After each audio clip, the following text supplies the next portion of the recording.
now. Now. What now? Now. We should be live. And we should have a black screen that's not showing anything. My favorite. Why is Yeah, I reloaded. Death. The first thing I get is a damn ad. Yep. Well, I wouldn't be seeing anything anyway. But now there should be visuals. Alrighty, so hello, welcome to Dissected Alive 88. This is gonna be a chill one because, well, Elise and Luke couldn't be here, and Sala is sick, and Melting Man is right in the middle of a storm, and computer trouble, and and I'm tired, and I need to focus on April Fools and finish an animation, so we're not in the mood to do it properly today. Well, I've already gone through most of the worst storm because, yeah, in my area we were dealing with a lot of thunderstorms, high winds, tornadoes. So, yeah, which means the joys of TV stations means I had to stay a lot longer to help out with severe weather coverage. So, yeah, I didn't get out until like 2:30 a.m. Hence why you sound a bit tired. Yeah, I'm a bit low on energy today. Yeah. Understandable. Hence why we're gonna take it easy. No Also, adventure. I'll be here as a raindrop, just joining in randomly. For those who are wondering who I am Double Silly, Roger's wife, Sylvia, whatever you want to name me. Jeez. We're gonna name you what? Apparently, according to Euan. No. No, just that odd one person in the chat that's going, what? Roger as a wife? How could he? Roger's a wife, what? Roger as a wife. Well, clearly sounds like people didn't watch that one Sonic Forces Dissected episode where you made the first announcement about it. You are Wait, my big...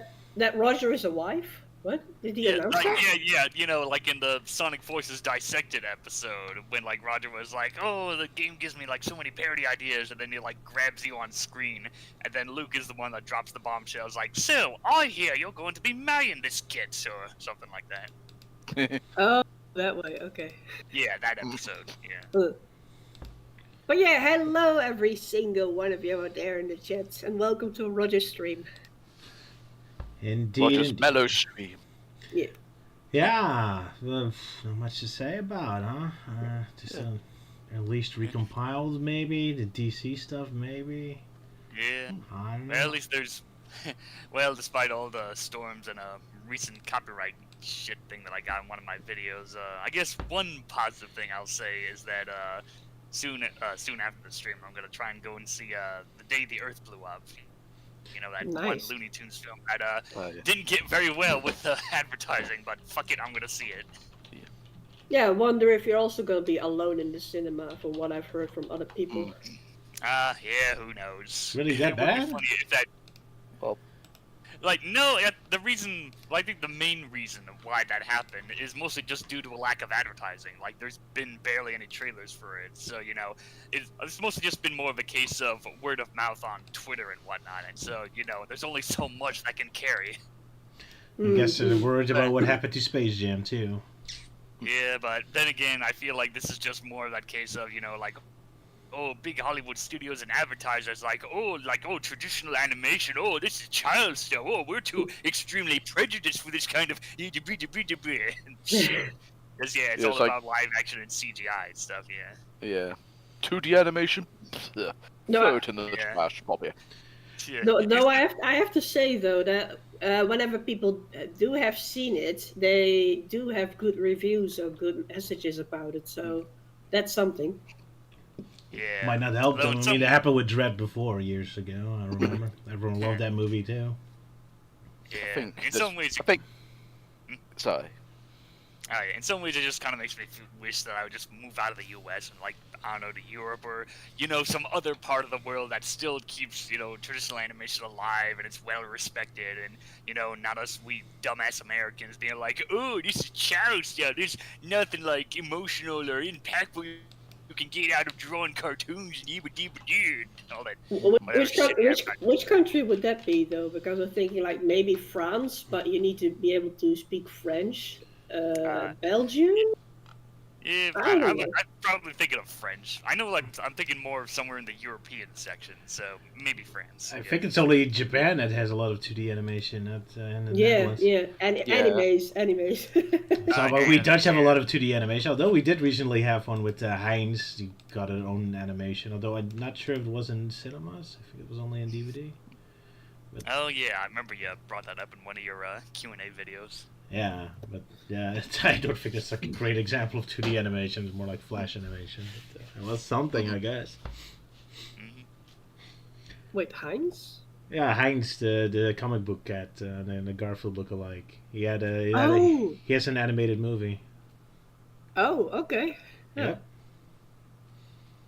I know of the cat, but I never enjoyed the comics, so like, oh right. Neither did I, but I did check it out. I was curious. I mean, a Dutch animated movie. Oh my goodness. And you Yeah. can tell it. I was about to say like, oh, what about Asterix? But no, that's all 3D as well. So It's not 2D anymore. Nope. yeah. Yeah, I know there was several animated Asterix films, and then the newer ones are CG. But yeah, Mm. not much known here because we well, in terms of America, I think there was only one film that got an official U.S. dub, and that was Asterix and the Big Fight, which is usually considered not one of the best ones. But yeah, aside from that, I've seen some official English European ones that have been like surfaced online. But yeah. I find Yeah, Asterix and the Big Fight so fascinating because it's simultaneously the goofiest and the most moody of them all. It's the most serious and the most wacky. Both at the Yeah, same there's time. So it has very interesting mood switches. Yeah, there's quite a lot of trippy images in that film. Yeah. Oh yeah. Love the soundtrack. Including the zonked music video segment. Oh yeah, that was like so random. It's like, oh yeah, the one musician who's always hated upon, he gets like a pretty epic moment for at least for a bit. Before Yeah. he goes back to being the punching bag character again. What I find interesting about that song is that it's actually the main theme of the whole movie. Like, if you pay attention to the background orchestra music, that's also in the exact same melody as that zonged music theme. So Yeah. that's pretty cool. So that's like the actual theme, even though it feels like it's just a random side song. But yeah, most I remember from the official American dub was I know they called the potion, they gave it a weird name. They called it like Vitamix, which is weird because from what I've heard that the potion doesn't really have a specific name. It's just the magic potion or something. Yeah. And, I think it was actually the druid that was called Vitamix, and the potion was called the vitamin potion, I think. Oh, okay. Random.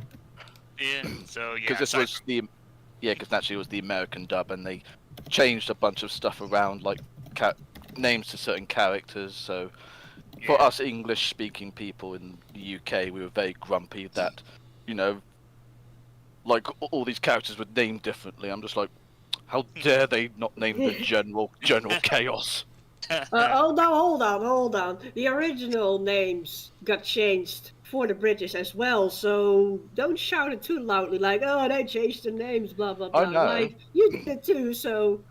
Oh, they Yeah, had But to obviously, change the- naturally, because though, Yeah. because obviously they were changed just so that, the names were made more sense for the UK as opposed to just keeping the usual sort of like French names, like calling the fishmonger Unhygienics because of his smelly fish. Yeah, but we also had the French names. I mean, the druid is called Panoramix, the dog is called Edifix. It doesn't make sense for us either, but we kept the French names in the Dutch dubs. It's like... But it's the same with like Chinese food too. It's like you call it fried rice, and over here we call it nasi, like how it was called according to the Chinese or whatever. So yeah, the UK tends to change names quite a lot. I noticed. Yeah. Yeah.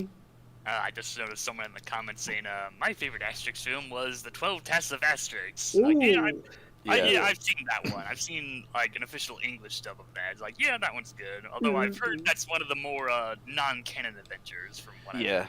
Which is weird Even because after- it's the only one that's actually written by the original authors. It's kind of funny that that's the most non-canonical one. Yeah. What I like about, was it the Big Fight?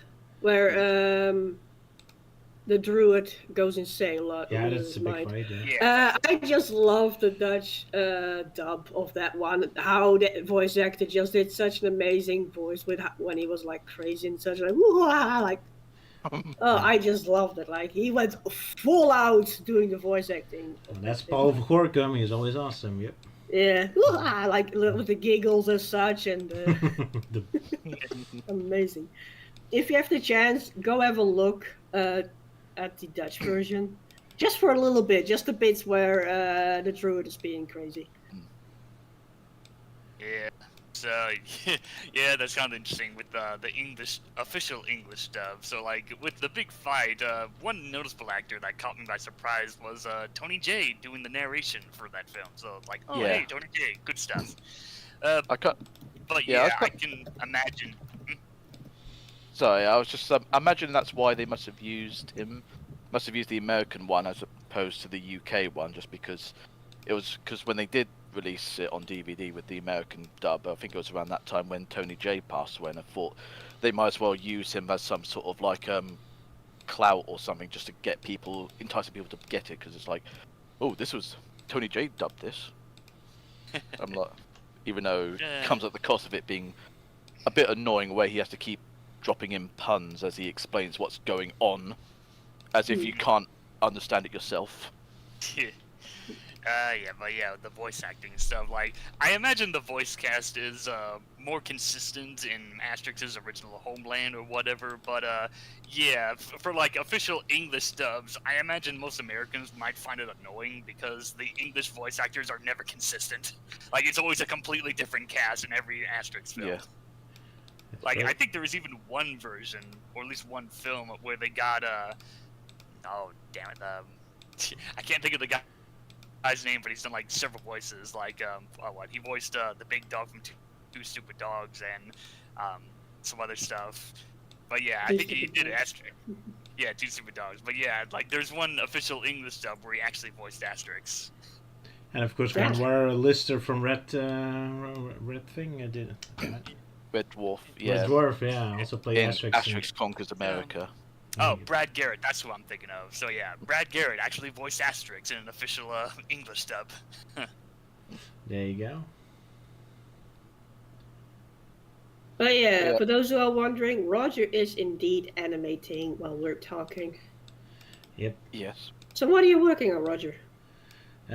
Sonic Generations Shadow Dark Beginnings parody. It's not April Fool's themed, but I want to finish because I need something.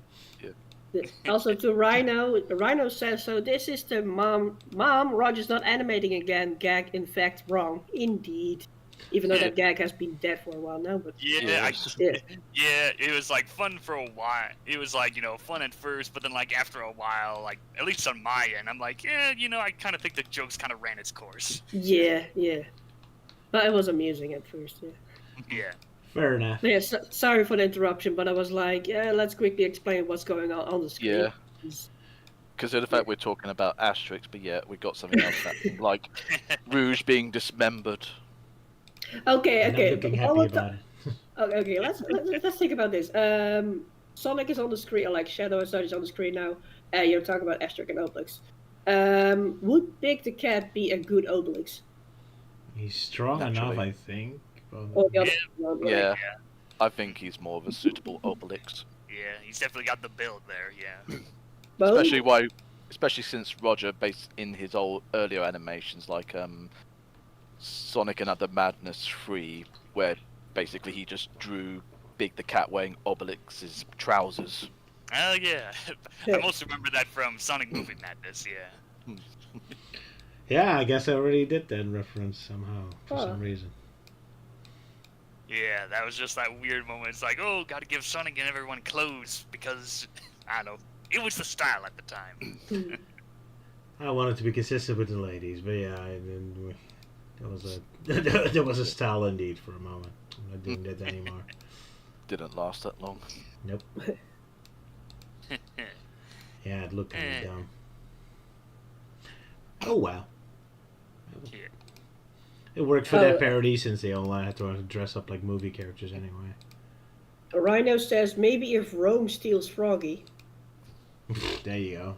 Then he becomes Obelix in power. Yeah, like Froggy would be like the Dogmatics, I guess. Yeah. Indeed.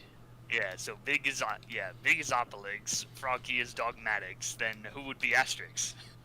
That's a good question. Asterix is small, so that's be Charmy or Cream. Maybe Cream just for shits and giggles. Sure, why not? They're the most powerful ones, Big and Cream. Sure, let's Yeah. go with that. Yeah, 'cause I mean, Cream and Big are friends, so yeah, it would make sense. Would be funny if Shadow is like the fishmonger or the smith, just because he's always angry and fighting with the other guy. So who's he fighting with? With Sonic. Oh, it's Sonic and the Shadow are the fishmonger. No, it's Smith. Why not? No, like the blacksmith guy, that would be Knuckles. Yeah. That's also. What do you possible. mean by fish? It's fresh. Yeah. And then, like, who'd be the musician guy, yeah? Vector? Yeah. Well, you could be. Yeah, because Vector apparently can't sing very well. I was about to say like one of the what was it, Babylonian, those bird people guys. Oh, yeah. Like, what's his Jet name? or Jetstorm or Wave. Yeah. I was honestly thinking of Antoine. Oh. That would. Yeah. Yeah, it fits. It looks like it. Yeah. Sure. Mm. Then again, we already. Yeah. Okay, fair enough. Sure, Antoine. Why not? But man, And there's, would Eggman be Caesar? it's kind of boring for that, but I guess so. Guess he has to. Or maybe Gerald could be Caesar. Oh yeah. Oh, that- yeah. that would work. Yeah. With Shadow basically being Brutus. Even though the fact Shadow doesn't exactly backstab Gerald, but just suggesting. I mean, if you look at the third movie, well, not literally backstabbing, but you know. Yeah. Asterix being Knuckles being Asterix. Someone says in the chat. Ah well. Yeah, I don't know. I think it's a bit too tricky to fill everyone in. Yeah. Because I know there's especially like certain characters that are wouldn't be well received. Like I know there's like one character from like the Viking crew that would be considered racially offensive. Yeah. Oh yeah. Oh yeah. The pirates. Yeah, one of the pirates. Yeah. Yeah, the one in the Yes, in the yeah. Crow's Nest. yeah Crow's Nest. Yeah. Yeah. Yeah, it's not going well in today's public now. Indeed. Yeah. One of these days, I gotta try and get back into reading Asterix because I have a good chunk of the series, mostly thanks to a company called Paper Cuts that reprints the series in English, and it's pretty much the only company that I'm more familiar with. But yeah, they're an interesting read. They're like all in English, but like occasionally they'll throw in like lines in like different languages, and they'll have a little asterisk next to it, and then down the bottom it's like, oh, that means blah blah blah, or this and that.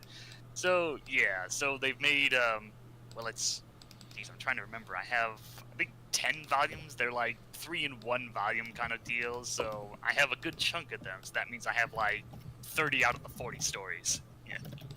Not bad. hmm And yeah, they're still coming out because I know last I checked, they're recently reprinting the Dogmatic series, and that took me by surprise. Like, oh, I didn't know the dog had a series of his own. Yeah, tons of spin-offs. French love Asterix. It's a big pride. Yeah, it's definitely one of those franchises that's big and well known over in Europe and not so well known here. Not so well known here in America. Yeah. Because why would you want to look at that when you could look at some of our most brilliant of artwork comics? Like Marvel, DC, Image, and all that sort of jazz. Well, speaking of that, I guess we should talk about the recent preview pages for that upcoming Sonic and DC crossover. Sure. Let me get them on screen. As soon as Flash start loading. You have something to say about him? Sonic versus Flash, Tails, and why can't I come up with his name? That guy. Android? No. Cyborg. Cyborg. Cyber, Yeah, that's that's the... Cyborg. Yeah. Sorry. I only know that thanks to Teen Titans. Yeah. I guess so. You know, like the good Teen Titans and not the shitty Teen Titans Go stuff. Yeah, that show was weird. I mean, it had some good episodes, but the rest of it was like, I think I'm gonna watch something else. Yeah, because I would say it's more sort of a hit and miss.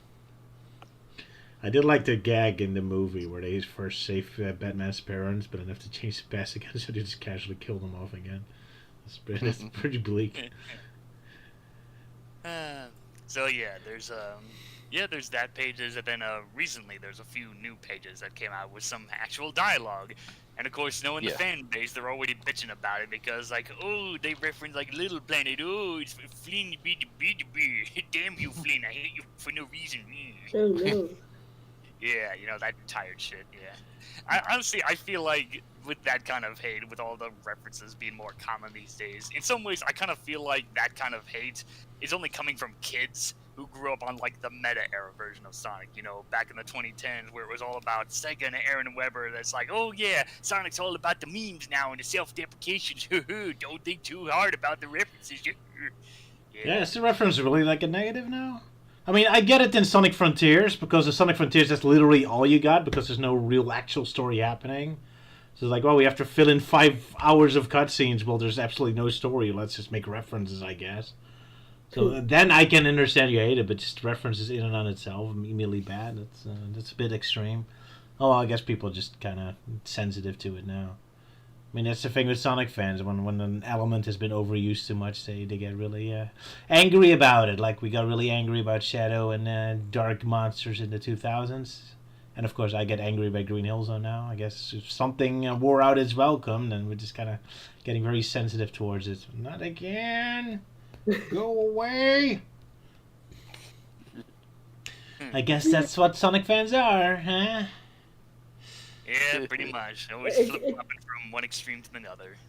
Yeah, from what I've seen, like the 10 years, let's say 10 years, because before that I didn't really pay much attention to it. Like the Sonic fandom, when something new comes out, there's always something to complain about. But it's not exactly like this. It's not exactly like that. However, the exception is the 3 Sonic movies. That was like, people seem to agree it was a decent, good movie series so far. But besides that, I noticed people always have to complain about Sonic, about anything about Sonic when it comes out. And yet you marry with one. Sometimes. Yet you married with one. Yeah, but you put up a filter. You don't talk about me in real life about Sonic, like complaining too much about it, unless I understand a bit about it, unless I'm the one complaining about it. But I don't complain that much about Sonic. But it's sometimes tiring to see the fan complaining about us instead. Yeah. Oh well. That's fans. They want something specific, and they're not getting it. All Goldilocks looking for that perfect porridge. What do Sonic fans want? If they're all individuals, I guess each has their own preference. See, that's yeah. Yeah, some want him dead, some want him like the Adventure series, some want him to be just like the Classic series, and some just want to have, impress Sonic with their skills so they can have butt sex with them. Indeed they do. Yeah, and some of them want Sally Acorn to return, even though obvious reasons it won't happen. Well, I mean, like, no, it's not really a Ken Penders thing, because I mean, they've been... No. Yeah, like, several people have proven that Sega does legally own Sally and the Freedom Fighters. Sega's just too dumb and stupid to actually use any of them, because brand image, quote-unquote. It can be frustrating to lose your favorite character, yeah. Maybe they don't want to go back to the era with the roboticizing, like, too deeply into it, so they're like, yeah, but that era has Sally and everyone in it, and they're like, how else are we going to use Sally Acorn and everyone else in a different form? Like, it would confuse the old fans as well. Like, hey, it's Sally Acorn. Does that mean that this and this is going to come back?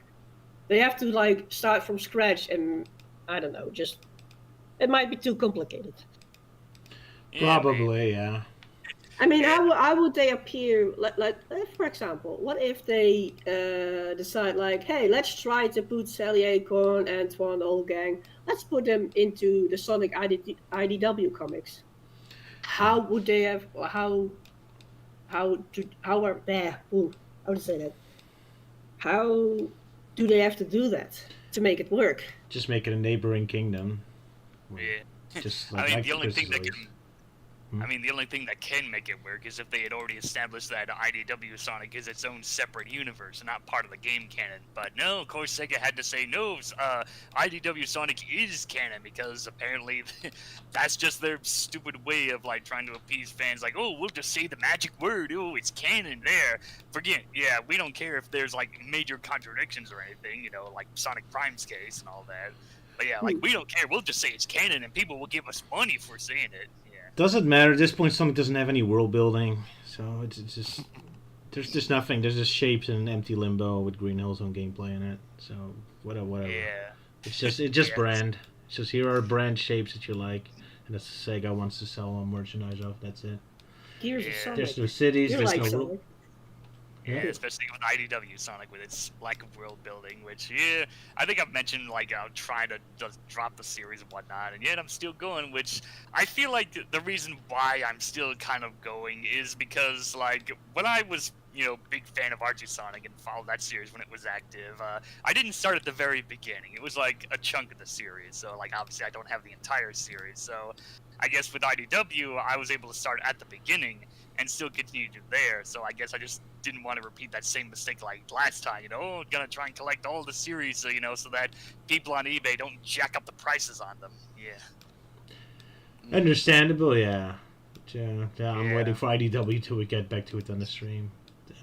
Checked them for a while, but yeah, so it's only getting worse at this moment, huh? So it's really that bad? Yeah, it's well, in my opinion, I'm sure it's been varied with a lot of people, but my opinion personally, I just think it's really gotten boring. It's just, you know, lack of world building, the whole deal with the Phantom Rider thing. That was it's such a drag to get through. But yeah, with the most recent comic they did, they seem to be teasing like, okay, we're gonna have like characters going on their own adventures, and then I later realized like, oh wait, this is just them reworking a canceled idea from Archie Sonic, where if the series wasn't canceled, then after the Unleashed adaptation, they would have gone into that same direction. You know, the characters go on their own adventures and yada yada. So I guess that's what they're gonna do. I don't know much about not much info about like the newer issues coming out. I know Shadow's getting a one-shot special, which I kind of mocked about it in Archie Sonic character files, but yeah, who knows? Suppose we've got to see how that comes out. Yeah, I guess so. Now we talk about Sonic Archie anyway, because you made that video indeed, huh? With Dracold in it. Wanna Yeah, talk I guess about I it? Yeah, I guess I might as well throw in this plug. Like, yeah, I finally finished the Archie Sonic Character Files episode on Shadow, which now holds the title of being the longest episode in the series so far. But yeah, me and Dracold, yes, thank you. But yeah, me and Dracold got together, mostly due thanks to Roger for helping me get into contact with Dracold. So, yeah, so we got together and formed the script and sent him like the pages of like Shadow's major appearances and sent him like Cliff Note versions. So like, I guess one example is like, yeah, Shadow has like lines here and there, but like a story is focused on a certain character. So I'd have to like, you know, trim the fat and just fill it in with like random text boxes like, oh, in this story, blah, blah, blah. And then it gets to the actual pages. But yeah, that was interesting with me and Dracold going back and forth on details.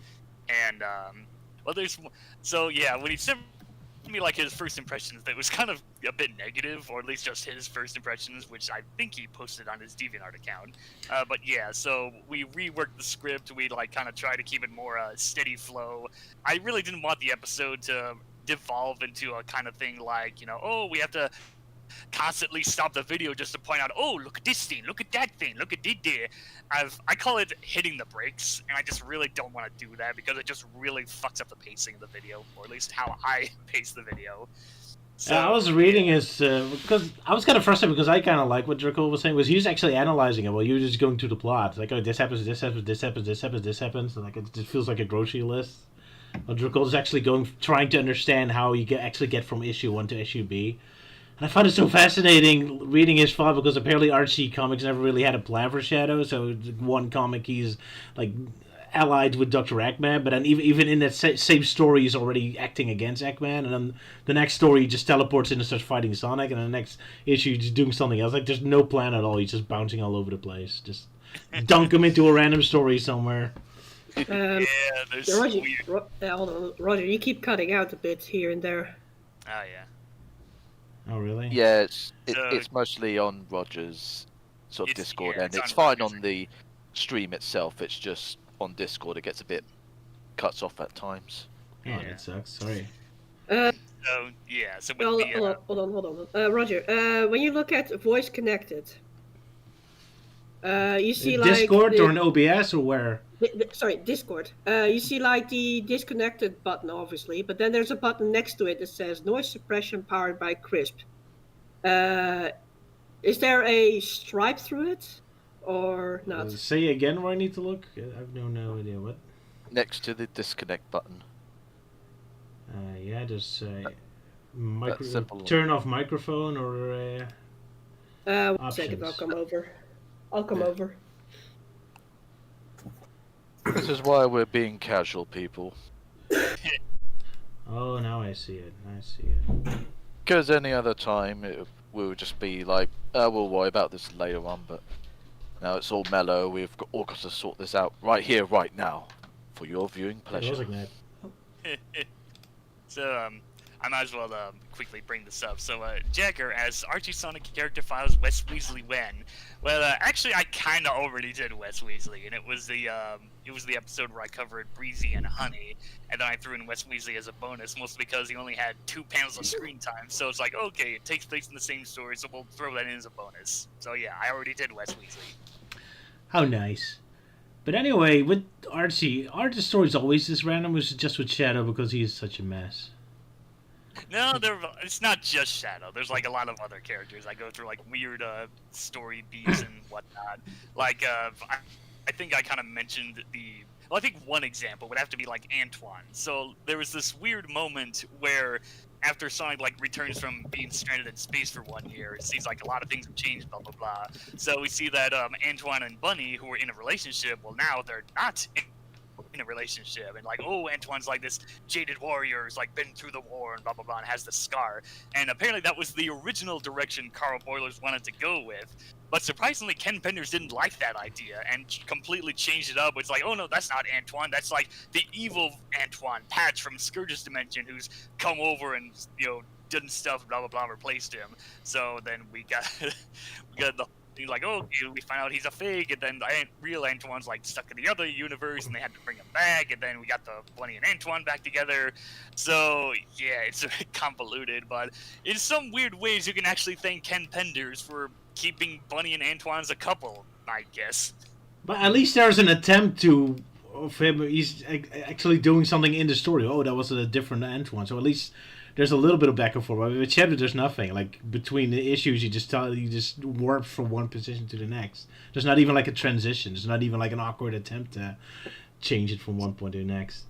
Because I always had this theory with Archie Comics, and especially Ken Penders, that they're very good at creating this implication there's a much larger world, and that's why it's so engaging. Because you always feel like, oh, I'm just seeing the tip of the iceberg. There's this epic story going on.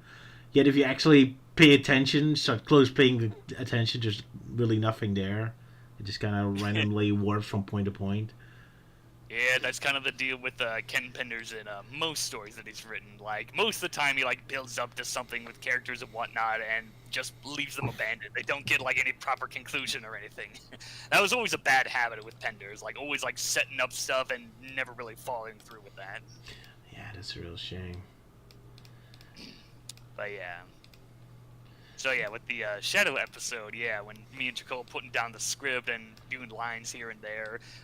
So the bit with him reacting to Shadow being killed off in the second Sonic and Mega Man crossover, the funny thing is, in the original script, the reaction was a lot more, like, kind of more mellow, or at least a little more toned down. And so I remember, like, hearing his first impressions of that scene, so I decided, oh, okay, I'll just take that note and just plop it into the script, because I just thought it was more funny. All right. Yeah, just him being all pissed off. Yeah, what the fuck? But yeah, that was interesting. And then and then of course, Jacold being on like long tangents and whatnot. Like in the original script, there was a lot more that he had to say about Gunn, but I had to cut that down because if I didn't, then the whole video would have just devolved into talking more about Gunn and less about Shadow. So some of it is still in the video, but there's a lot that I had to cut out. Yeah, I read his DeviantArt comments, so I know. Yeah, I did at least leave in one good chunk of it, and that was with him talking about the whole, the Shadowfall story. I just kind of figured, okay, that'll be his spotlight moment in the video, talking about Gunn, because I was impressed with his thoughts and ideas when talking about, Commander Towers and Shadow's connections with the organization. Yeah. But yeah, quite the adventure. Well, I guess I relate more to Dracold because I'm kind of in the same position where I never really read the comics. We just see glimpses of it. So every single time you get a glimpse, you get this illusion there's a lot going on. It's like, oh, that's so interesting because it's implying there's so much story going on. So then actually reading it and then discovering, it's like, no, it was just a facade. It's such a slap in the face. Like, oh, there's never anything there. It was just a facade. They're just pretending there's a big story going on. Yeah.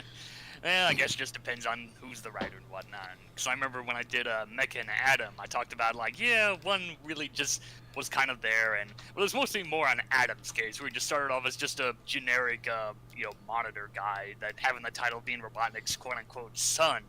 And then when Ian Flynn joined in, he decided to, like, really do more with the characters. Like, okay, he's this big mastermind that's pulling the strings, and he's had, like, daddy issues, and he's trying to, like, appease Robotnik by doing this big master plan of gathering all the emeralds and yada yada. And, like, previous things that have been established are now, like, fully integrated. So, like, the deal with the nanites being infected into Sonic's friends, like, okay, we'll have that into Adam's favor and be part of his big master plan in the future. Yeah. All right. It must be fun to see all the writers fighting with each other like that. Disagreeing with each other. Yeah. I guess in some ways it's kind of amusing seeing Ken Penders and Carl Boilers going at it because, I've usually heard a lot of stories that those two never really saw eye to eye when working on Archie Sonic. They were pretty much always fucking each other around, yeah. Still makes me wonder what I would prefer, like Archie comics where they constantly the writers are fighting each other and the story goes all over the place, or modern Sonic where there's more consistency but nothing seems to be happening and everything is just dead. Not sure what I prefer. Choose your poison, I guess. Yeah, of course me, I obviously go with the Archie Sonic option, because at least it's more entertaining than, whatever Pontap shit's going on, or whatever brand image quality they have to deal with nowadays. At least you feel it's going somewhere, that's true. Like with current day Sonic, I feel we're going nowhere. Yeah, it's going somewhere, and there's like a bigger world. There's like actual different locations with unique people and stuff. Because that's kind of one thing that's been bothering me with IDW Sonic. Because like outside of the fact that humans are pretty much banned from appearing, whatever background characters we get is just more of it's more of a case of they take a Sonic model. And then you just reuse that. It's like, oh, now it has dog ears. Now it has cat ears. That kind of lazy route. And I guess that's kind of different. It's like, sure, Archie Sonic had some creative freedom with the character designs, especially in the early days. But I mean, to be fair, when like the artwork became a lot more consistent and trying to look more like Sonic characters, they actually do work. So like the Arctic Freedom Fighters, they kind of look much different. But then much later when they came back, they had been like updated designs, like okay, now they look more like something that would appear in like a Sonic game or whatnot. So it can work. Because I've kind of mentioned it several times, like Aquatic Mobians, Archie Sonic shows that they can work, even if IDW or Sega or whoever is against the idea, because we're banning aquatic characters because reasons. Yeah, that's why they really call it the brand era now. They were more concerned about that it fits the brand than if it's any interesting storytelling or game design or whatever. Especially with that fucking stupid thing about like, we got to keep stuff that's introduced in the classic Sonic material. We got to keep that stuff exclusive to classic Sonic only material and not have it interacting with modern Sonic. It makes no fucking sense because in my Heavy and Bomb episode I ended it with Archie Sonic had no issue with combining both elements into one story or universe and whatnot. That worked just fine. Why is it such a big fucking deal now? Because now it's the brand. Classic Sonic is a brand. Yeah, brand image, yeah. Yeah, in some ways I feel like that just kind of feels more like, at least more like a sign that Sega hasn't quite let go of that whole retcon they tried to do in Sonic Forces. You know, like, oh, you're Sonic from another dimension, you know, that shit. It's just, you know, just worded differently. It's like, oh yeah, sure, we can say that, you know, classic Sonic is Sonic from the past, we just not allowed to cross material because, I don't know, because brand image. Yeah, that's right, brand image. Yeah. Yeah, well, at least now we know what they meant with he's from a different dimension. It just means he's a different flavor of a brand. He's a different flavor of toothpaste. And they cannot be crossed. Well, poor Sylvia. She was so upset that we Sonic fans are complaining, and here we are complaining. And Sylvia immediately disappeared. Yep. And then a melting man dropping a lot of F-bombs over and over and over and over again. Yeah, sorry. Contain yourself, Melty. Yeah, sorry. It's just this week has just been pretty bad for me. But yeah, well, if you keep up with saying F-bomb the whole time, I'm not gonna stop calling you melting man. I'm gonna start calling you fucking man. Oh my! Keep it in your pants, Melty. Now he's laughing. I knew that would make you laugh. That worked. So I mean, it's more of that irony where, like, you know, last time I was pretty tame on the sexual jokes, and then like after the stream, Sylvia was just going all out with the sex jokes, and now here she is doing it live. Yeah. I had too much energy drink. That was it. Yeah. Poor Euan. Yeah. All those weirdos. Exactly. Yeah. Then again, normal is overrated. Yeah. Green Hill Zone is normal. Oh, we hate that. Well, you definitely hate it. Yeah.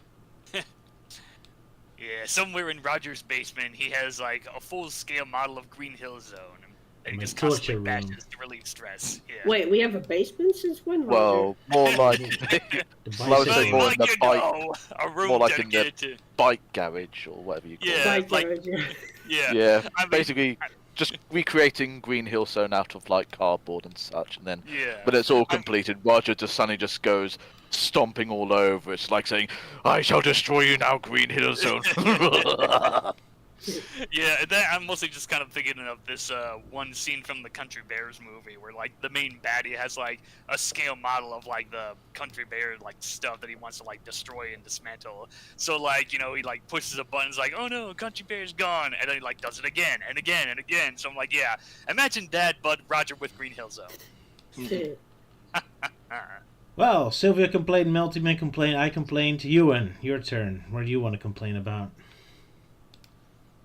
Well, didn't he already complain about the Dutch Asterix, fireworks name changes? Oh, Asterix name changes. There you go. Yeah, pretty much. That was pretty mild by comparison to Melty, though. There's something that earns a Melty level of hatred from you. If it had Sonic Forces in it, then it would get my instant seal of approval of flaming hatred against Melting Man. Because, yeah, we all know how I have a personal grudge against that game. Yeah, because you definitely made it loud and clear to everyone at that point, like how much you hated it. Because it stole Archie's ideas and didn't even do anything interesting with it. Yeah, in fact, I made this recent tweet where I suddenly realized that Archie Sonic and the Three Stooges actually have one thing in common, and that is after being active for 24 years, and they decided to be, you know, when the series was canceled and whatnot, they were just given the old heave-ho, no farewells or anything. They were just, you know, dumped, abandoned, barred from entry. That's it. And that's all Sonic Force's fault for screwing over those Three Stooges and Sonic Archie like that. How dare well, maybe Sonic Archie Forces Sonic, do that? maybe, but yeah. Because, yeah, Three Stooges, that was, like, yeah, way back in the like, 50, 60, I'm trying to remember what was their last short. Like, I know it was the Joe Besser era, the not-so-well-known, not-so-well-loved era of the Stooges, yeah. It's always a shame that those classics never really get their respect, like Buster Keaton, or well, I mean, I guess he did have a bit of a finale. And Oh yeah. but of course, Fatty Arbunkle had the worst. Yeah. Poor Oh, silent, Lord, silent comedians. Yeah. Oh. Well. Yeah. But I guess with Buster Keaton, I know there was that one Twilight Zone episode he starred in where it was like him trying to escape, like, I think it was like a silent film kind of tribute to his films, and it's like, oh, I wanted to like escape from this world, and a place where there's sound and whatnot. So that was kind of like a nice send off to his career, I guess. Yep. So at least you got something out of it. But yeah, then again, what kind of a finale do you expect from the Three Stooges? Not like it's like a big epic adventure or anything. It's just like little standalone episode cartoon thingies. Yeah. At least you would expect it to be something good, and not just have them just lazily remake one of their past films and just use recycled footage. So, like, yeah, because, like, with the Joe Besser era, mostly, like, the later shorts, like, with the last one that I mentioned, they did a remake of, like a Hispanic adventure, like, oh, yeah, they're, like, in Spain, and they get themselves into, like, a bullfight scenario, wacky stuff happens, and, like, the stuff where they show, like, Joe Besser's, like, on the bull and riding around, it's a mixture of, like, that and recycled footage that had been used to, like, represent Curly. Yeah, I from, guess like, their past two shorts, yeah, he never really could find a good replacement, I guess, for his fallen brother. Yeah. Well, I mean, like, Shemp, like, sure, Shemp did his own thing, but, he was, gotta give him credit that he wasn't trying to copy off his brother Curly. He was, doing his own thing, and, I do think Shemp is very underrated, because he's pretty hilarious, yeah. Indeed. Yeah, like, one bit that I can think of is, like, they're trying to look for this guy who's, trying to scam them out of money, and they don't know who he is, so, like, when they come to the guy, like, acts like, you're the guy who stole my money, and beats up the Stooges, and when it comes to Shemp, he's like, so you're the one who's got money, you rat? And Shemp's like, them's fighting words in my country? Yeah, well, let's fight. Well, we're not in my country. And then he tries to leave, yeah. What? Yeah. I think that was the key with Shemp. Like, he was definitely a lot more quicker with, like, the quick one-liners and whatnot. Unlike Curly, who was definitely more on the physical side of things, yeah. Makes sense. But yeah, I gotta admit, I never really watched Three Stooges, so I don't know. Yeah, I know. Blasphemy. I'm sorry. Blasphemy. Yeah. Blasphemy indeed. Well, I'm in the same boat as Roger, as I haven't seen any Three Stooges stuff. Not even a new remake they made a couple years ago? A decade Oh, yeah, ago? the 2012 film, yeah. Was that blasphemy to you, Melty? No, I actually like that film. I think it was kind of unfairly bashed in some ways, but no, I did like it. Like, the actors that played Mole, Larry, and Curly, they were all pretty good and, like, looking and sounding the part. There might be, like, a few weird bits here and there, but, they do some of their old classic routines and classic bits. And I think one new gag I found really hilarious was they were on top of this bell tower trying to fix the tower, they get into wacky shenanigans, and Mo shoves, like, a donut into Curly's ear, and Larry's like, oh, don't worry, I know how to fix that, I got a donut remover, and he pulls up the bell tower tag that says do not remove, and it says, like, oh, here it is, do not remover. Donut remover. Dad jokes! Well, yeah, not much of a dad joke. It's just more of like, oh yeah, he actually thought that was like represents donut remover. Yeah, a random sign that can remove donuts off of people's ears. Of course. Classic Stooge logic. Yeah. Gotta love it. Yeah, getting a little bit of a chuckle from how everything's all positioned on the screen at the moment. Like, Melting Man being like, the Three Stooges, and Roger's like, approving of Columbia. While Sala's basically just laughing at Archie Sonic. And apparently I seem to be trying to edit one of the pieces of text from Twitter. Oh yeah, you're just like showing off the text message from the official Sonic Twitter account when they made the announcement that Archie Sonic was canceled. Euan is very critical of that. Yeah, I'm very critical like of that too. Yeah, just trying to edit it out. Like, okay, well, hold on, let me edit this for you, since Twitter won't do it itself. Yes, thank you, because, yeah, that announcement came off as a bit disrespectful, where it's like, yeah, 24 years, we're calling it quits on Archie Sonic, but you know what, fuck those guys, we're gonna find a new Sonic comic publisher. that's why I always kind of found a bit offensive. It's like, yeah, Arctic Sonic, ended. There was no big farewell and whatnot. It was just Sega trying to push the next product into the spotlight. It's very ungrateful, yeah. Yeah. But hey, at least the 'Cause fans are come on, keeping you it gotta- alive.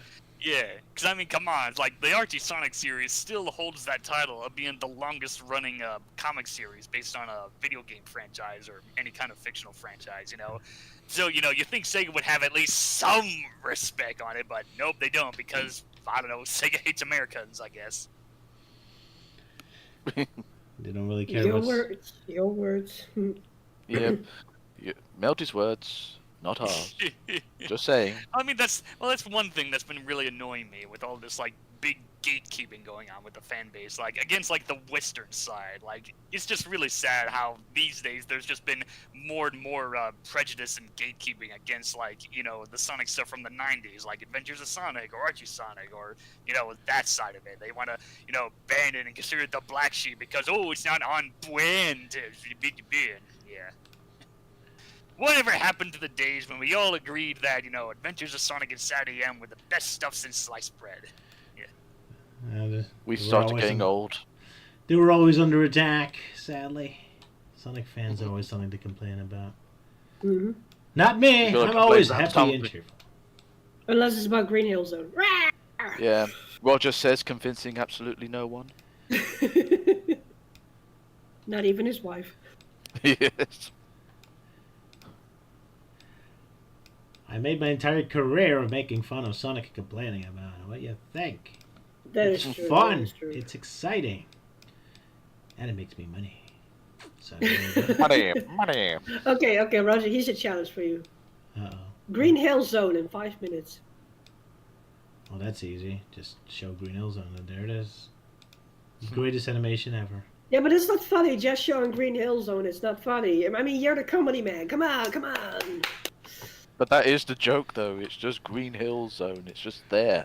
Is that my challenge to make an April Fool's movie that's just about Green Hill Zone? Yes. You gotta do that. Green Hill Zone throughout the years. It's many. Yeah, and then randomly halfway, Eggman or somewhat a robot on a lawnmower passes by, just to maintain the Green Hill Zone. Yes. The first joke that comes in my mind is like a fashion show, like a catwalk. But then you see all the versions of Green Hill Zone coming by, like especially with Sonic Prime. Here's Green Hill Zone on the water, the pirate version. Here's Green Hill Zone the jungle version. Here's Green Hill Zone on Game Gear. Here's Green Hill Zone, the Mecha Green Hill Zone from Sonic Chaos. Here's the Green Sand Zone from Sonic Forces. Like all like a fashion, all like their old fashioned models. It's like and then the audience is just a lot of Izukas all applauding. Yay! What about the judges? That's me, and I'll give them all 0. Oh, Zero, wait. zero. That's like different versions of Roger as judges. Like the old IMP version, then the one that's like from a few years after that and all that, and then the present time. Oh, with a pissed off face expression. It's my way of stuck in my worst nightmare. There we go. Well, the first one will be looking a bit more happier because that's like the older version. It's like, yay, pie! No, it's still naive and young, and Green Hill Zone just showed up every now and then and not all the time. Still fine. Yeah, and the rest are just bitter about Green Hill. Yeah. Hello, I'm Green Hill Zone. Welcome to the Green Hill Zone. Would you like to shop at Green Hill Zone or go swimming at Green Hill Zone? Yeah, I seen that one in the chat. I was about to say it, but then you beat me to it. Yeah. Are you beating my wife, Euan? Beat her to it? Well, you still yes. You filthy little devil. There you go. Randomly, speaking of beating, we finished Earthbound yesterday. Huzzah! Lovely. Indeed. Thank you. Yeah, Sylvia, your turn to complain. What do you hate about the game? Go. What I hate about the game is how angry it makes you. It can be very frustrating sometimes, yes. Yeah, we got the guy, guess. He's like, what the fuck is going on? I hate this game. I got enough of this game. It wasn't Gygas, it was before, because I was trying to save as much PP as possible to get to Gygas. Yeah, that too. Yeah. And all those like enemies in the field were breaking me up. Hello? Yeah. Okay, there we go. Oh yeah. Melty! A wild Melty Apparently suddenly my- appears. Yeah, apparently my mic died for a Oh. while. So I guess there was just a lot of silence. So I was trying to tell Sylvia. So you played Earthbound. Like, okay, do you mean like Earthbound or like the actual first game, like Earthbound Beginnings? Well, I said Earthbound, Super Nintendo over. which I mean Mother 2, if you want to. Be... Okay, Yeah. yeah, Mother 2. Okay, yeah. Yeah. Not the NES game, a little too primitive for us, sorry. Mm. Yeah. I mean, it's a good game. The music is great. The jokes are sometimes a bit like, "Whoa, they make that kind of comment or that kind of joke." Someone is saying something, and it's very different from other Super Nintendo or like other Nintendo games. Obviously. I find it so fascinating how the game just doesn't give a damn about how all the party members come together. Like, there's just a moment where, oh, we're stuck. Okay, let's call the other main character. And then there's a guy you never saw before. Hey, buddy, you're my best friend now. Get over here and become a playable character. And he's like, okay. Yeah, but ta-da, new main character. But the ending also, like, everyone just says, like, all right, it's done, goodbye. Yeah, it's immediately gone. That was so nonchalant, like... Yeah, As if they all hated Ness. It's like, okay, job's done, I'm out, see ya, I don't want to see you again. Fuck off. Yeah, especially with Poe. Or was it Poe? Yeah. The last one in a row. He was just like, all right, my work here is done. Whoop. I don't know you people. Apparently I'm your best friend, but fuck off. No, Sylvia, the correct way of saying it is like, well, my work here is done. Exactly. And then he flies away like the photo. No, he'd just be standing on the toilet saying, my job here is done, and then just flushes himself away. Oh, yeah. Whoa, which is suitable, yeah. Yeah, because his name is fucking Pooh, yeah. Yes. Yeah. But now looking at the screenshots, there's like Ness on a bicycle. Like, we never ride on a bicycle, did we? No. We There was tried a it bike once, shop. but they complained you can only do it on your own. So I guess you Admittingly, though, just admittingly on the size of, considering how the size of the screenshot, though, it looks as though Nez is like riding on a very like flat bike. You know, like the wheels are flat. Yeah. Because, I've heard you can unlock a bike in that game, yeah. Yeah, I was waiting for it to happen, but it never happened. And now they tried it, but then you could only use it when you're on your own. It's like, oh, so almost the entire game. Would have been able to unlock it like at the end when we dropped off what's her face, and then you could get the bike because you That got the would be freedom fun. to walk around and such. So, but that would have been like useless. I guess so. During the epilogue, you'll finally use the bicycle. Yay! I mean, I guess you Okay. have to use the beginning of the game. But, yeah. Rhino says you can get a bike, but the moment you have a second party member, you can't use it, making it utterly useless. Yep. So basically, Inventory 80% of the space. game. Oh, here's something to complain about: inventory space.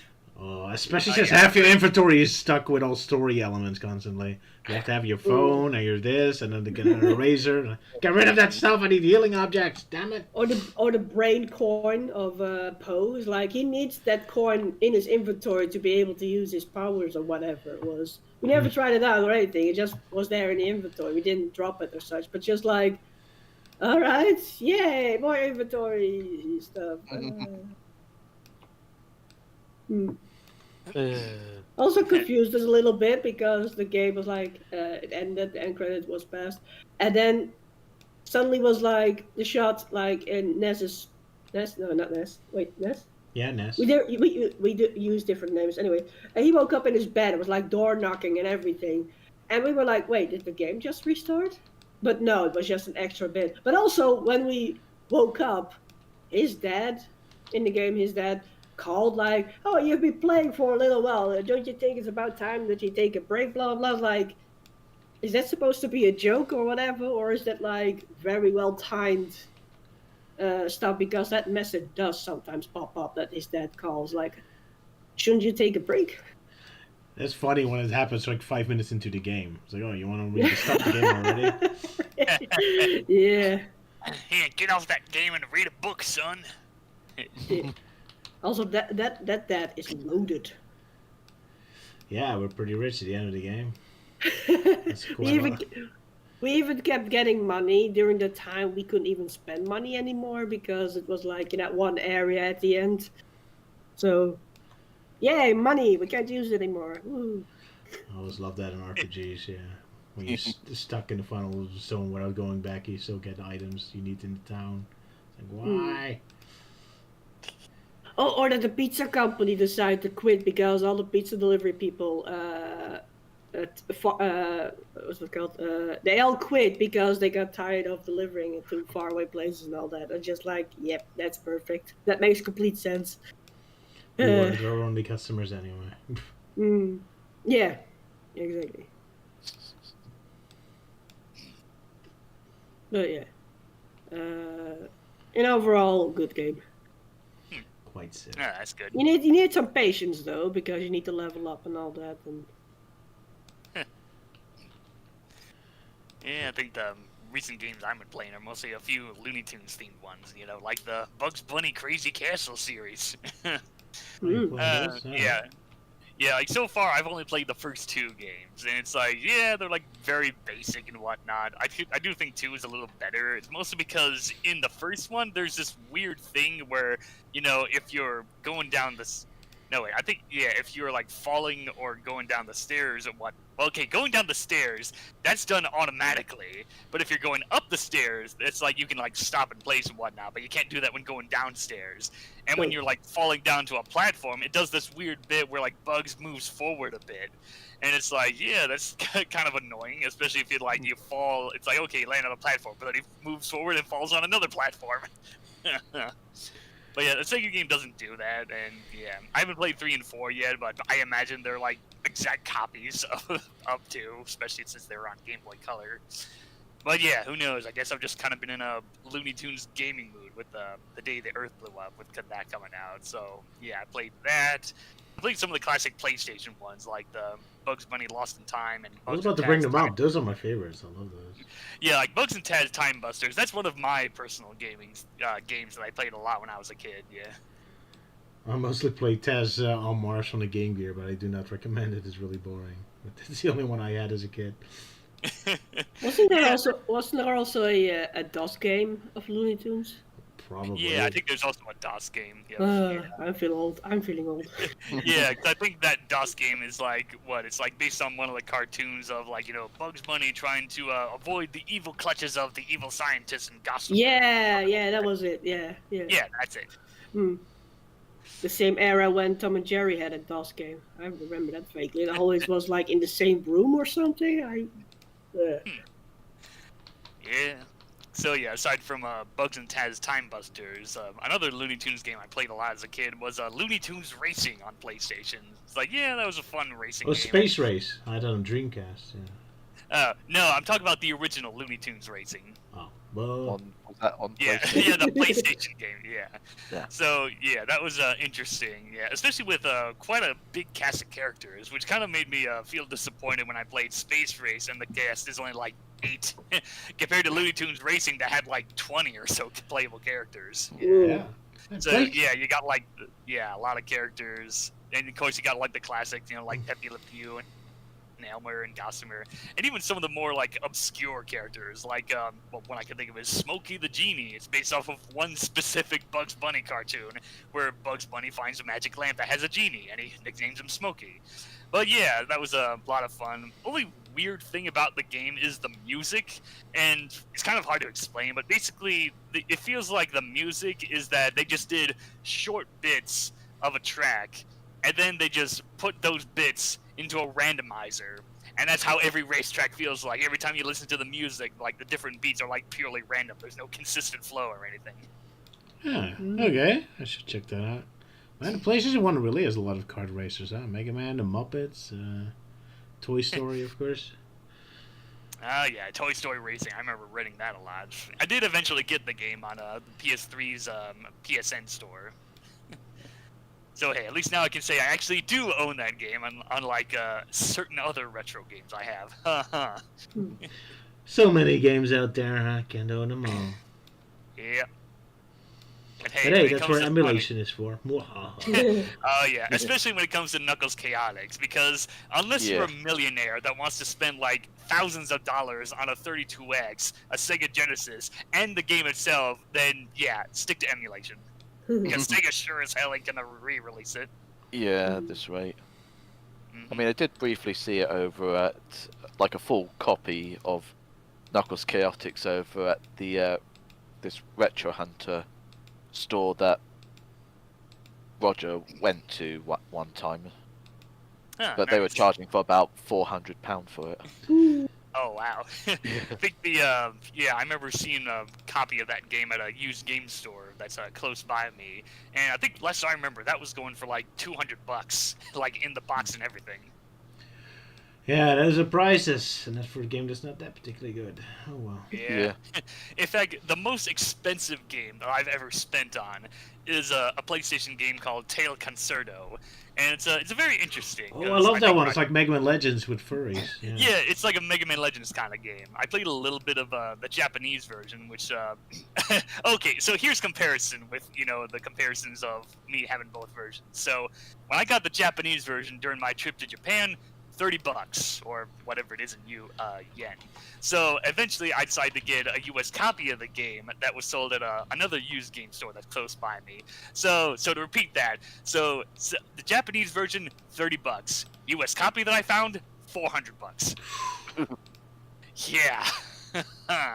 Because it didn't really sell well over here in America, I guess, and it's definitely another one of those really obscure games. Shame because it was a lot of fun. Had a great DS sequel too. Soul Roboto something. Yeah, Solo. Soul That one. Robo something.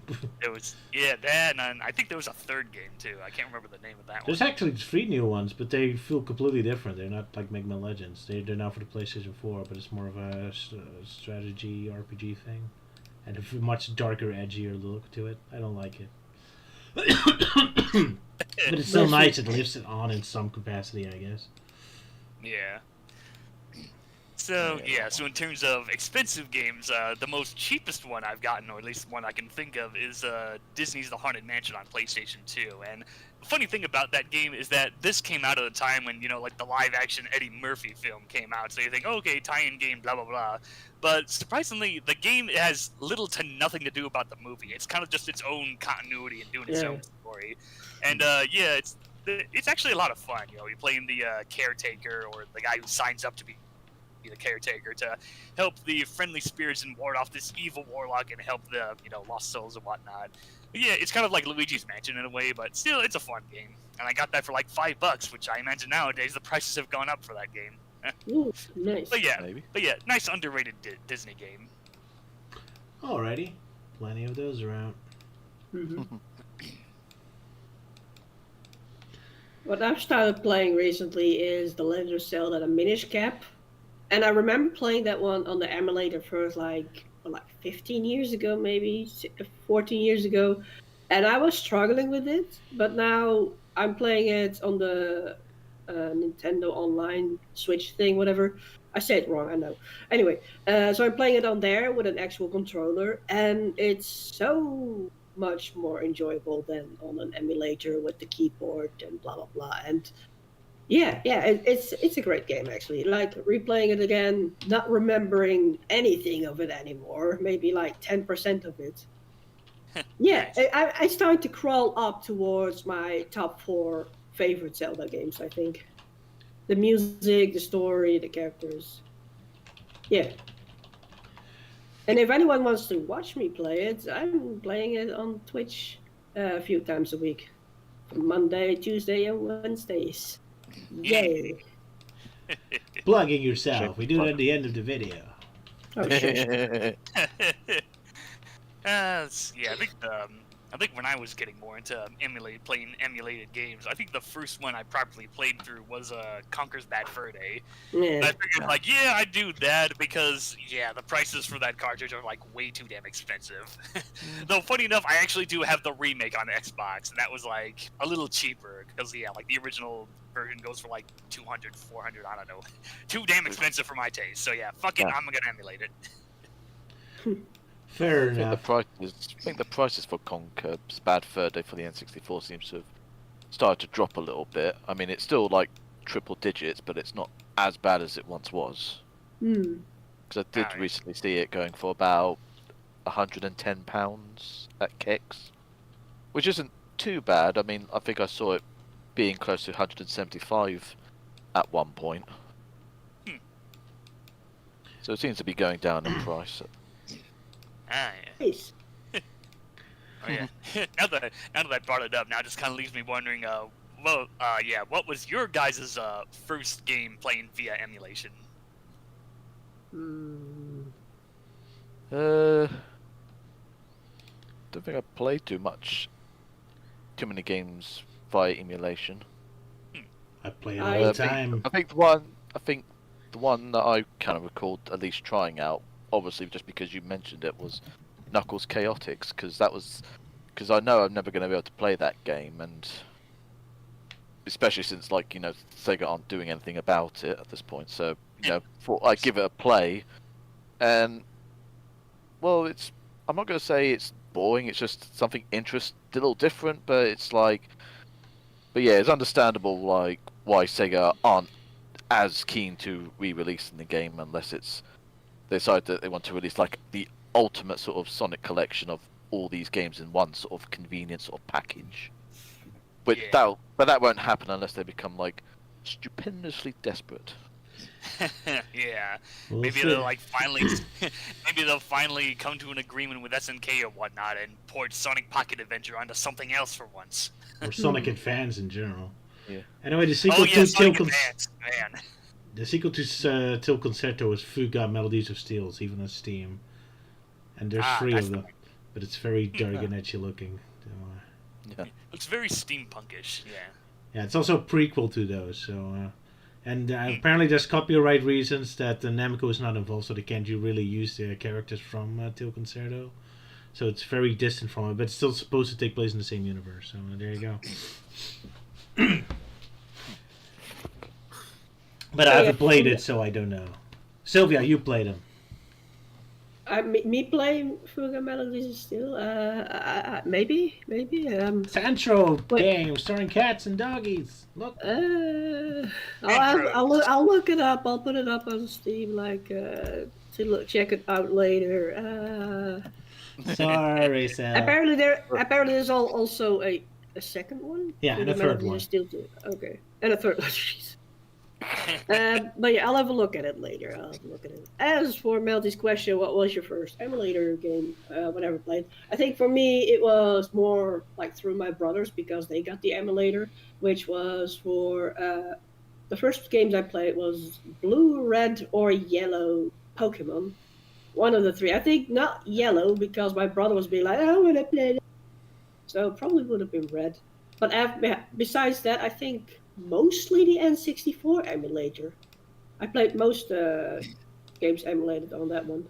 I think the emulator I don't heard remember this one. at first was Game Gear, and that was the one that shocked me at first. But yeah, I also had a lot of time with the Nintendo 64 myself, yeah. Mm. Good one. Yeah, I played a few emulated Game Gear titles. Like, one that I can think of is Coca-Cola Kid, where, despite the fact that it's a Japan-exclusive game, luckily there is a fan-made English mod for it.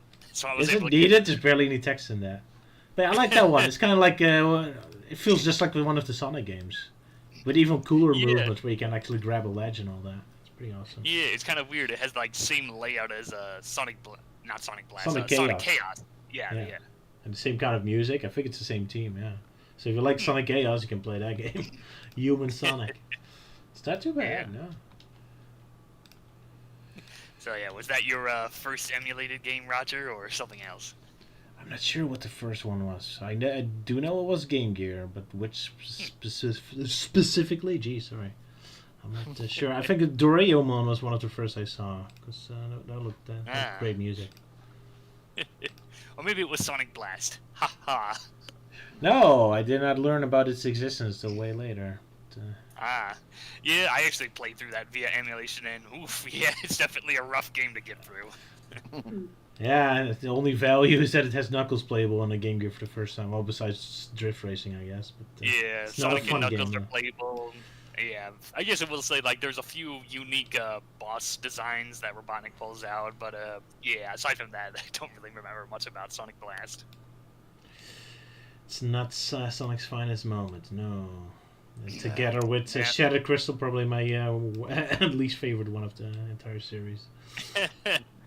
Yeah, I remember I tried playing through Shattered Crystal, and then I feel like I was just kind of at that point, it's like, oh, in order to get to this level, you need to collect a certain amount of wrenches for blah blah blah, and I was trying to like go through past levels to like find any that I was missing, and then I just got bored and gave up. Yeah, that was my issue too, mostly because the levels are so boring, my brain goes on autopilot, so I keep forgetting to even look for those items. Yeah. But its sequel, Fire and Ice, I do love, so I'll recommend that one, but not the original, Yeah. no. Even if Fire and Ice is really hard to find these days, yeah. Yeah, it's really rare. Nobody talks about it. So Sonic fans are really ignoring that one. It's a shame because I do like it. I put it on the same level as the Sonic Advance games. Yeah, because I can barely find it on eBay, or at least last I checked. And yeah, it's probably because it came with that fancy bundle. It's like, oh yeah, it comes with a bonus DVD that has random episodes from the show. And Oh, yeah, really? Yeah, I yeah. know there's one version of it. I can't remember if they did sell it separately or whatnot. But, I had bought it separately. But okay. So I guess that's the more rare version, and the bundle is more rarer. maybe it's the American version. I don't remember Sonic ever had a collection, except for Sonic Colors. You got a toy with that one. I remember that. Oh yeah, with the movie Sonic. Yeah. I mean the original Sonic Colors, but yeah, I guess. Oh, yeah. Oh right, remake, the I think- the Sonic 'cause- hat. Yeah. Not the Sonic hat, like an actual little small figure that came along with a couple of wisps. Yeah. Oh wait, now I remember. Yeah. The, That one that Roger kept using in some of his like live action sort of like messing about with the toys. yeah, it was That the, one where Sonic just kept his hands like looking like he's like, yo, dabbing him like mad. Yeah, like that was the figure from back when Jazzwares used to make Sonic stuff. Yeah. Definitely Okay. a weird sort of figure considering the fact it had obvious like pin joints on like the elbows and knees. I'm like, why have they just left those there? Because Yeah, I'm like, more used to plastic. yeah, that pin. is weird. Because like especially with their bigger figures, like I think I have a Shadow one where you could like move the quills and everything. It's like, oh yeah, superposable and everything. Oh yeah, that one. Yeah. Oh, hey, Luke, welcome in the chat. Yeah. Luke is saying hello from Worthing. Worthing? Yeah. Oh, how do you say it, Euan? Because the British sometimes write it I'm- one I'm- way, but then say it differently. Withing. I think Yeah. it's Worthing. Worthing, okay. Alright. What a worthy name. It's Hope you're worthy having of a being good time, Worthing. Luke. We're just having a Yeah. chill stream, Luke. Because Yeah. Luke, your Melting Man is a bad day, and Sala has such a bad day he never even came. So Oh yeah. Poor Sal got his ear infection. Yeah. Yeah. Yeah, unfortunately, but I didn't expect it to be that bad though. Yeah. To the point like he wouldn't turn up at all. Yeah. Well, I hope it's nothing too serious. Yeah. Hmm. I guess so. But yeah, it's a bit typical because last year, at around exact the same time, I think, because he went to visit family or something like that, he got COVID. And now this year, he got ear infection. Right around the same time. So like, It's happened when you travel. In the airplane, Yeah. you pick up a lot of diseases from people. Yeah. Yeah. It's kind of crazy that's happened like the same time. So yeah, it's kind of like whenever we've done like Milestream themed episodes, where it's like, oh yeah, there was one time where I was away at TrotCon and I was talking through my phone, so the audio quality was much different. oh yeah, you would like join the conversation while in the car. I remember. Yeah, you I saying. was in the car for a while, and then I Yeah. eventually got into my hotel room, and that's where I continued the chat there. Yeah. Ah. Yeah, and then with our 75th milestone, Sala was using a different mic setup and whatnot. Yeah. Mhm. So yeah, tune in for episode 100, where Roger gets to use his old microphone from like the 2000s. Even worse than the one I'm using now. Oh no! Well, yeah. I already hate the current one. I've been looking around for sales for a Yeti microphone. That's the same as your old one. Don't worry, I'm keeping an eye on it. But the cheapest I've seen is a second-hand $80. Yeah, they ain't cheap. They ain't cheap. Yeah. Especially like the more fancier stuff, like oh yeah, high quality and pop filter. Yeah, but I'm looking specifically for the one that Roger had because his PC is a freaking dumbass that it won't accept any new microphones, new types of microphones because like oh I don't understand what this is. Is this a microphone? Is this a microwave? I won't play this. I won't work this. So it needs to be a Blue Yeti microphone, like an old version of it. Yeah. Yeah. A real new computer, yeah. This one is decades old. Yeah, he had it repaired last year, but or fixed up last year. But after Japan, we are gonna save up for a new PC for him. Yeah. That's kind of funny because you said like, "Oh, Roger's PC is a dumbass," and funny enough, I actually thought you were gonna say Roger's PC is a dinosaur. Close Works enough. both Might well ways. be a Close enough. dinosaur at this point. Yeah. I mean, it's about like what 10 years old, 12 years. 20 easily. No. Hold on. You got a new PC when we were already living in this apartment. Oh. All right. Technology changes so fast. For some reason, you keep forgetting that you got a new PC while we were just living here. That's something that just disappeared from your memory. Just yeah. Ooh, new PC. Like, oh wait. I have more important things to remember, like all the things I hate about Green Hill Zone. You got cut out for a second. Oh yeah. I have more important things to remember, like everything I hate about Green Hill Zone. You see what we have to put up with, Sylvia? It keeps cutting out for us. Hey, Chad, what does Roger say? What does Roger hate? Because I can't understand what he's saying. What does the fox say? Yeah, just stay slow, Roger. Yeah. Oh yeah.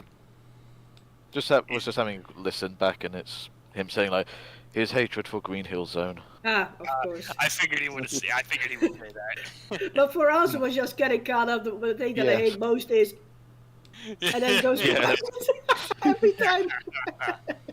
Yeah, I feel like. And the funny here. thing is, it always seems to keep happening whenever he's just about to explain himself, Yeah. and it just cuts off literally just as he's about to say it. Now you know how I feel, Roger, when I made that whole running joke about like, oh, I think the 2020 Sonic movie is then blank. Yeah. Yeah. What I think, by the way, because I tried to fix it earlier, but what I think is his PC is just too old.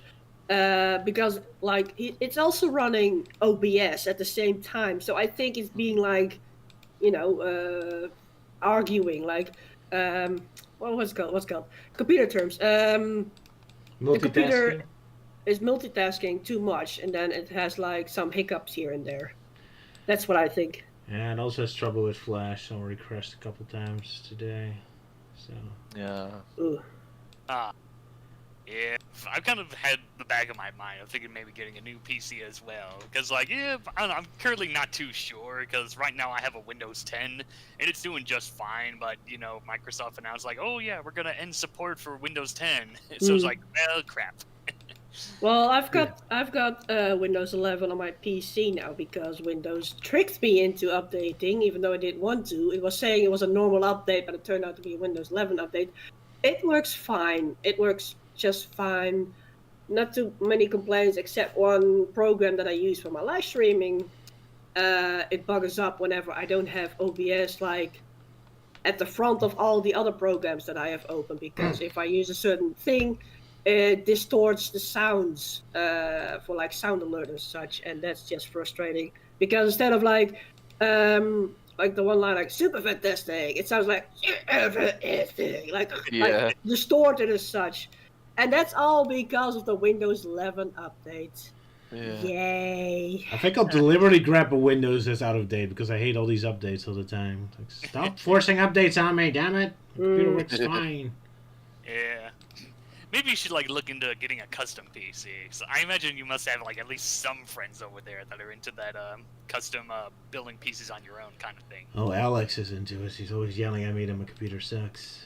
And I should follow her. Well, maybe you should ask her to make a PC for you. Oh boy. Well, it's a bit tricky because she's all the way in Canada, so. She's just gonna yell at her from her home. Oh, she's in Canada? Wow. Yeah. I always thought she was in France. Yeah. No, Canada. Quebec. French Canada, so you're close enough. Yeah. French Yeah, Canada. Quebec. Yeah, because she didn't sound Canadian when when she guest starred on the Sonic Movie 3 Oh, Dissected. what are you talking about? She was obviously Canadian. Yeah. Well, I know. I guess when I think of Canadian, it's more like, oh, it's Canada, eh? Yeah. Oh, yeah. That kind She's- of she's kinda Canadian Quebec. voice, but, that kind of. She's from I Quebec, don't- French Canada. It's a different But, story. I blame My Little Pony Rainbow Road Trip for that because that was like a film where they featured the main six going to like Rainbow Valley, but the color's gone, and the population is like made up of people that's I guess kind of stereotypical Canadian voice because yeah. they all have that kind of accent. But besides that, we do have an address if we want a custom PC, so all is well. Yeah, all right. Yeah, maybe we should give those guys a ring. Yeah. Yeah, next after Japan, like I said. So next year, hopefully, then yeah. Because Roger, Japan ain't cheap. Haha. Yeah. Yep. Of course. When Roger gets his new PC, he just initially be having massive temper tantrums. It's like where's everything? Where can I get access to this thing? It's like all that sort of stuff. And then when everything's all loaded, it's like calm, at peace, playing the odd game here or two. But then when he suddenly starts to open Flash, it's like being more temperamental. It's like, why aren't you working, you stupid thing? Yeah, I'm surprised he's still using Flash because that's pretty much like ancient tech nowadays. We know. I'm too Yeah. But lazy it's to beloved. learn new But, tech. but Windows 8 is such a Flash 8. Flash 8 is such a nice program to work with. It's simple, not too much fuss about it like the newer animation programs from Flash or Adobe, whatever. It's just nice. The thing is, every single time I try and learn a new program, it's a lot of work, and I just don't see the value. Like, it doesn't do anything much better than current Flash does. But yeah, sorry, Sylvia. I don't know. Oh, it's the statistics of Roger's Yeah. PC. Processor, Yeah, in Dutch. RAM. Yeah, someone asked in the Dutch. chat about it. It's ancient junk, so whatever. I could 'Cause eventually barely Yeah. read it, so it's already gone. Like, no one can see it Yeah. at the moment. I'll put Yeah, it he's on trying to again. hide it from hackers. Yeah. Yeah. I mean, initially when you put that up, I was wondering, like, what the fuck is that? Because it looked all gibberish to me, like some of the language until you literally flipped it the correct way around. It's like, Yeah. oh. Yeah. Because I was like, what language is this? Yeah. Gallifreyan. Yeah. The space computer of the language of Dutch, yeah. Oh yeah, that's the Intel Core i5. Yeah, it's a bit outdated. Yeah. Okay, we've seen it. Yeah. Yeah, I think I kind of do fine with like trying out new programs and whatnot because like for the longest time when I've made videos and how I've always been a one-man crew with editing stuff, I used iMovie for the longest time. Basically, it's the Mac equivalent to Windows Movie Maker. But then over time, I just really got tired of like dealing with, basically because my Mac was getting old and the program was just like limited and basic. I was kind of just losing steam and interest, especially when I was kind of really getting tired of doing live action bits for Forgotten Media. So yeah, I was just getting tired of that. And then when I got my new PC, I decided to try out Adobe Premiere, and that was definitely a big help to me. It's like, oh, I have a lot more bells and whistles to mess around. Like, oh, I have different layers, so that makes things a lot easier to organize and animate and whatnot. And yeah, these details. And of course, it also became helpful with my work because, yeah, we use a lot of Premiere with the editing shows at the TV station that I work at. I hate learning new programs because all the important things are hidden all behind like a million options that are worthless. Yeah. Mhm. Because I definitely Well, recall that one time when you were trying to figure out how to slice like a movie clip in like Vegas Pro, and you was like, going, "What am I supposed to do? What am I supposed to do? This stupid thing won't let me cut anything." And I like said, "Just press S," and you did so. It's like, why is it that simple and yet they don't tell you? Yeah, sometimes I kind of have trouble trying to remember all the different key commands because yeah, there's quite a lot with different programs here and there. But you know, once you get the hang of it, then you can just go for really go at it. That's true, but I don't have the patience. Learning a new program is like having your limbs cut off. You have to learn to walk again. Hey, if there's a big reward for it, I'm willing to put on the effort. But most of the time, I don't see any improvements. I'm like, well, what's the point? It's just paid for nothing. Yeah. At that moment, he got forced to try out a new video editing program because his PC got tidied up completely, like Windows got reinstalled and everything. But he still had all his files. Just the movie video editing program he had didn't work anymore, or was not available anymore. So he got forced to try out Vegas 18 that he could luckily use from me because I had the code. Blah blah blah. So yeah, he got it for free. Yay! Yeah, now I have Vegas. Yeah. So, yeah. But I'm still using old Flash, trying a bunch of new animation drawings, but my artwork still looks just as shit as it always does. So problem is me, not the program. Yeah, I feel like you're like the only person that still uses Flash, unless there's like other people that still use it. I kind of use Some it. people in Sonic Paradox still use it. I also use it as well when it comes to animating. Yeah. I mean, I imagine there's still results. I imagine there's some. Yeah. I imagine there's I mean- some MLP animators that still use Flash for like fan-made stuff. True. That's how it looked like. Yeah, I mean, yeah, it was made in Flash in the Yeah, actual yeah, yeah. show, Yeah. But yeah, there's also a really fun detail, or at least a bit of trivia that I learned from one of the pony conventions from like people who actually worked on the show, and they talked about a certain scene from like near the end of the series where there was like a whole bunch of people, like a group of people, like ready to fight the battle, and apparently from what I remember, they had to like export that scene in like 3 different layers through Encore. So yeah, that was quite a behemoth of a project. Oh, hey! Hey! My God, he's actually here. Yes, he lives. I'm happy to report that I've gotten the best night of sleep in over a week. That's good. Yay! That's the Another best round way of to heal. Yeah. So what are we talking about? What's going on? Don't worry. Melting Mouse laughing that I still use old Flash. Yeah. Oh yeah. And I was complaining about Green Hill Zone, and that's pretty much it, right? Yes. Yeah, we talked Just the quite a lot, usuals. Yeah. Anyway, we talked a little bit about Sonic DC, and I guess they unleashed recompilation. Oh yeah, at least recompiled. Yeah, we haven't talked about that yet. I mean, you're the unleashed expert, so we're all looking at you, Mr. Sala. What do you think about it? I wish I'd had time to play it, but it's something to look forward to when I'm feeling better. Well, I'm seeing a lot of people. Yeah. I'm seeing a lot of people who are rediscovering the issue of collecting Sun and Moon medals, which I never really had a problem with in any of my playthroughs. I mean, I would occasionally be missing a few, but like I'm seeing screenshots of people missing like 20, and I'm like, how are you just like ignoring all of these medals? Yeah, well, Especially when playing as the Werehog, they're so easy to get when you're the Werehog. Just look clearly. everywhere. Yeah, clearly these are people who have never played a 3D platformer in their lives. Yeah, they're But just even- everywhere. yeah, I mean, even Sonic is just looking like ashamed, like they missed 20 medals. Yeah, you suck, player. You Sal have to can do a train better job than yourself. you. Yeah, go ahead. There's.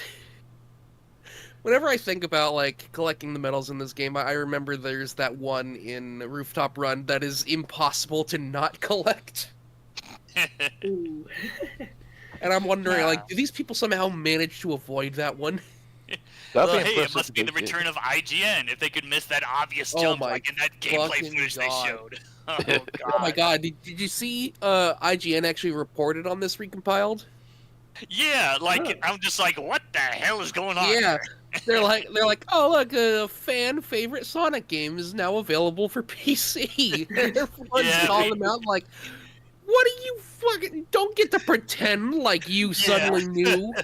Yeah, the Sonic People fan like base, this like, yeah, they immediately jumped on them. They were pretty much just all like, never forget, never forgive. To be fair, there's probably a different writer than the original reviewer, but alright. Yeah. Oh yeah. Hillary Yeah. Goldman does not work for IGN anymore. But it's worrisome that IGN picked it up like, hey, look at this, because it now spreads a bit more around the media and everything, and maybe Sega's gonna be like, hey, wait a minute, we did not give permission for this. But then again, they're not Nintendo, so... Yeah. they're not Nintendo. I mean, if Yeah. they did have a problem, then they would have taken down Sonic Omens already. Yeah. Yeah. No, I actually think Sega is aware, because like shortly after this came out and became like a huge deal, they used some Sonic Unleashed music for one of their meme videos. Well, alright. Which is, not concrete evidence, but like, I feel like that was a sign. Wait, I got a meme for that. Coincidence? I think not. Yeah. Yeah, I'm still not buying it. It's like, them trying to Well, it's for re-release free, Halloween so Tournament. you can just get it. Yeah, just get Yeah. it for free, because, that's the better option, rather than, Yeah. waiting decades and ages for Sega to realize, oh, hey, let's re-release this game. Yeah, so But- you don't have to buy it. But I understood that this recompile does not actually include Sonic Unleashed files, right? You have to have the Xbox 360 version of the game and then put it in your own That computer. is what I've heard. So it's not Yeah, completely like an illegal ISO ROM thing. So you actually do have to have an Oh, own copy. luckily I Yeah. still have my copy. I have the PlayStation Well, 3 version, That's so I'm screwed, I guess. Oof. Yeah, I have both the PS3 and Wii version, and sadly, I've only played the Wii version. I have yet to get around to the PS3 version. Blasphemy, Really? sir. Ooh, now you made Sala mad. well, hey, with this recompiled, I'm sure there are some alternatives to get it running. Yeah. Yeah. Yeah. Yep. Yar, har, fiddle dee dee. Anyway, I mean, hey, earlier we were talking about emulation games, so yeah. Yeah. What was your first emulated game? That my you were first like, emulated game. Yeah. Oh, geez. I think it was Knuckles Chaotix. Wow, that's Well, a coincidence. Or not. Because It's because, like, I've never found a fucking Sega 32X. I didn't know that was a thing that existed. There's no way I'm finding one now for Oh, a yeah. affordable price. And I'm like, oh, there was the Chaotix were in an old game. I didn't know that is. So I that's how I basically discovered emulation. Is trying to play Knuckles Chaotix for the first time. And for the record, Charmy B is made fun of a lot in that game, but he makes the final boss a cakewalk. He makes the Because entire you can game a just cakewalk. Yeah. Sure, yeah. Yeah, he's kind of overpowered if you don't want to do any fucking platforming, but Yeah. especially that final boss where you just fly into the air and use your teammate as the wrecking ball. Yeah. Yeah, and that's another odd thing about Charmy, because, like, in that game, in the manual, he's like a teenager, like, compared to how he is nowadays. Yeah, which Yeah, was the dude's why 16, Archie had that weird inconsistency Yeah, because that like, they for a dealt time, with through trauma. yeah. So with Archie Sonic, like Charmy was just considered a one-and-done character, so they just heavily relied on what was established in the Chaotix, so that stuck to the main canon. But when it came time to like have him act more like his rebooted game counterpart, then not the best way to go about it. Yeah. Yeah. So I think Ian Flynn admitted that it wasn't one of his best ideas, and he usually tried to avoid writing for Charmy whenever he showed up after the whole brain damage incident. But once the new timeline was established, then he was more comfortable to write for Charmy. But back to Sonic Unleashed. Roger is showing Yes. 2 images, being Kiryu Yes. Kazuma being modded into Sonic Unleashed. That one, yeah. Absolutely. I saw the video of it. I was like, that looks so ridiculous. It's perfect. It is ridiculous. I saw that and immediately said, "Oh, Roger would love that." Yep, he did. Right, Roger? Absolutely. And hey, he's also playable in Sonic Roller Blast too, so it's not the first. What? Yes, he is. Nice.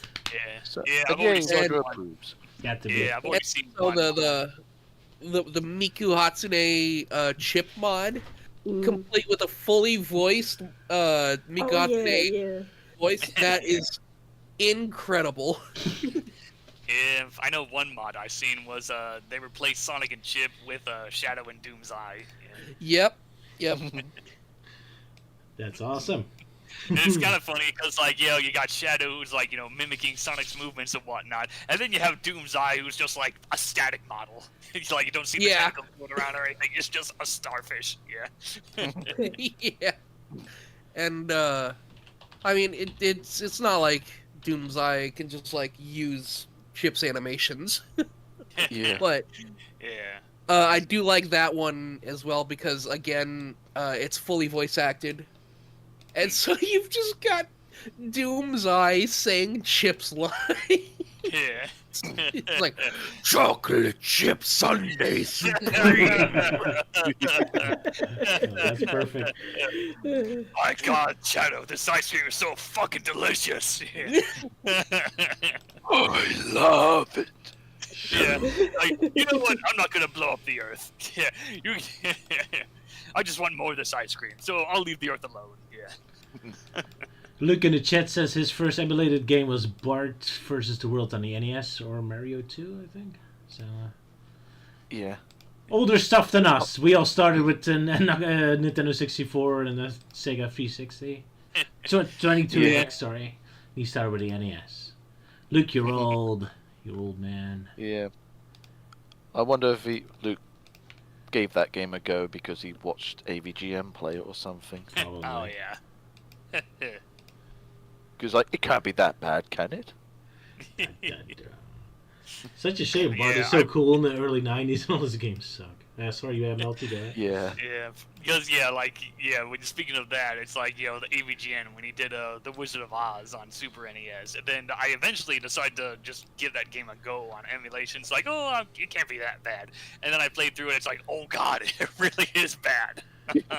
Like that hit detection. So like, there's moments, like there's levels where you're like up on the treetops, and there's just so many fucking birds coming after you. I'm like, jeez, go away! I'm trying to avoid you guys. Oh man, that was a pain. Cause and then there's like the Olympic Road collecting where you have to collect bricks to like access other parts of the world, and and then the platforming is like really off. There's definitely moments where you actually fall through the platforms if you're not dead center. So yeah, he wasn't lying with the whole like falling through platforms bit. The nerd speaks the truth, except with Pepsi Man. That game is perfect. Shut up, Angry Man. Oh, really? Oh my gosh. Someone sent me a video of bringing this back around. There's a Sonic Unleashed mod where you can play as Pepsi Man. Nice. Nice. Nice. Yeah, so if you have Pepsi Man, then who would be Chip? Just a Pepsi can? Oh my god. Yeah, a that'd be floating perfect. Pepsi can. Yeah. Pepsi can. Yeah. Pepsi can. Yeah, the world is in shattered pieces and whatnot. Drink a Pepsi. Yeah. Wait, that, I'm kind of wondering though if that's the case, like if Chip was actually like a can of Pepsi and yet he can only respond but with like, Hell yeah.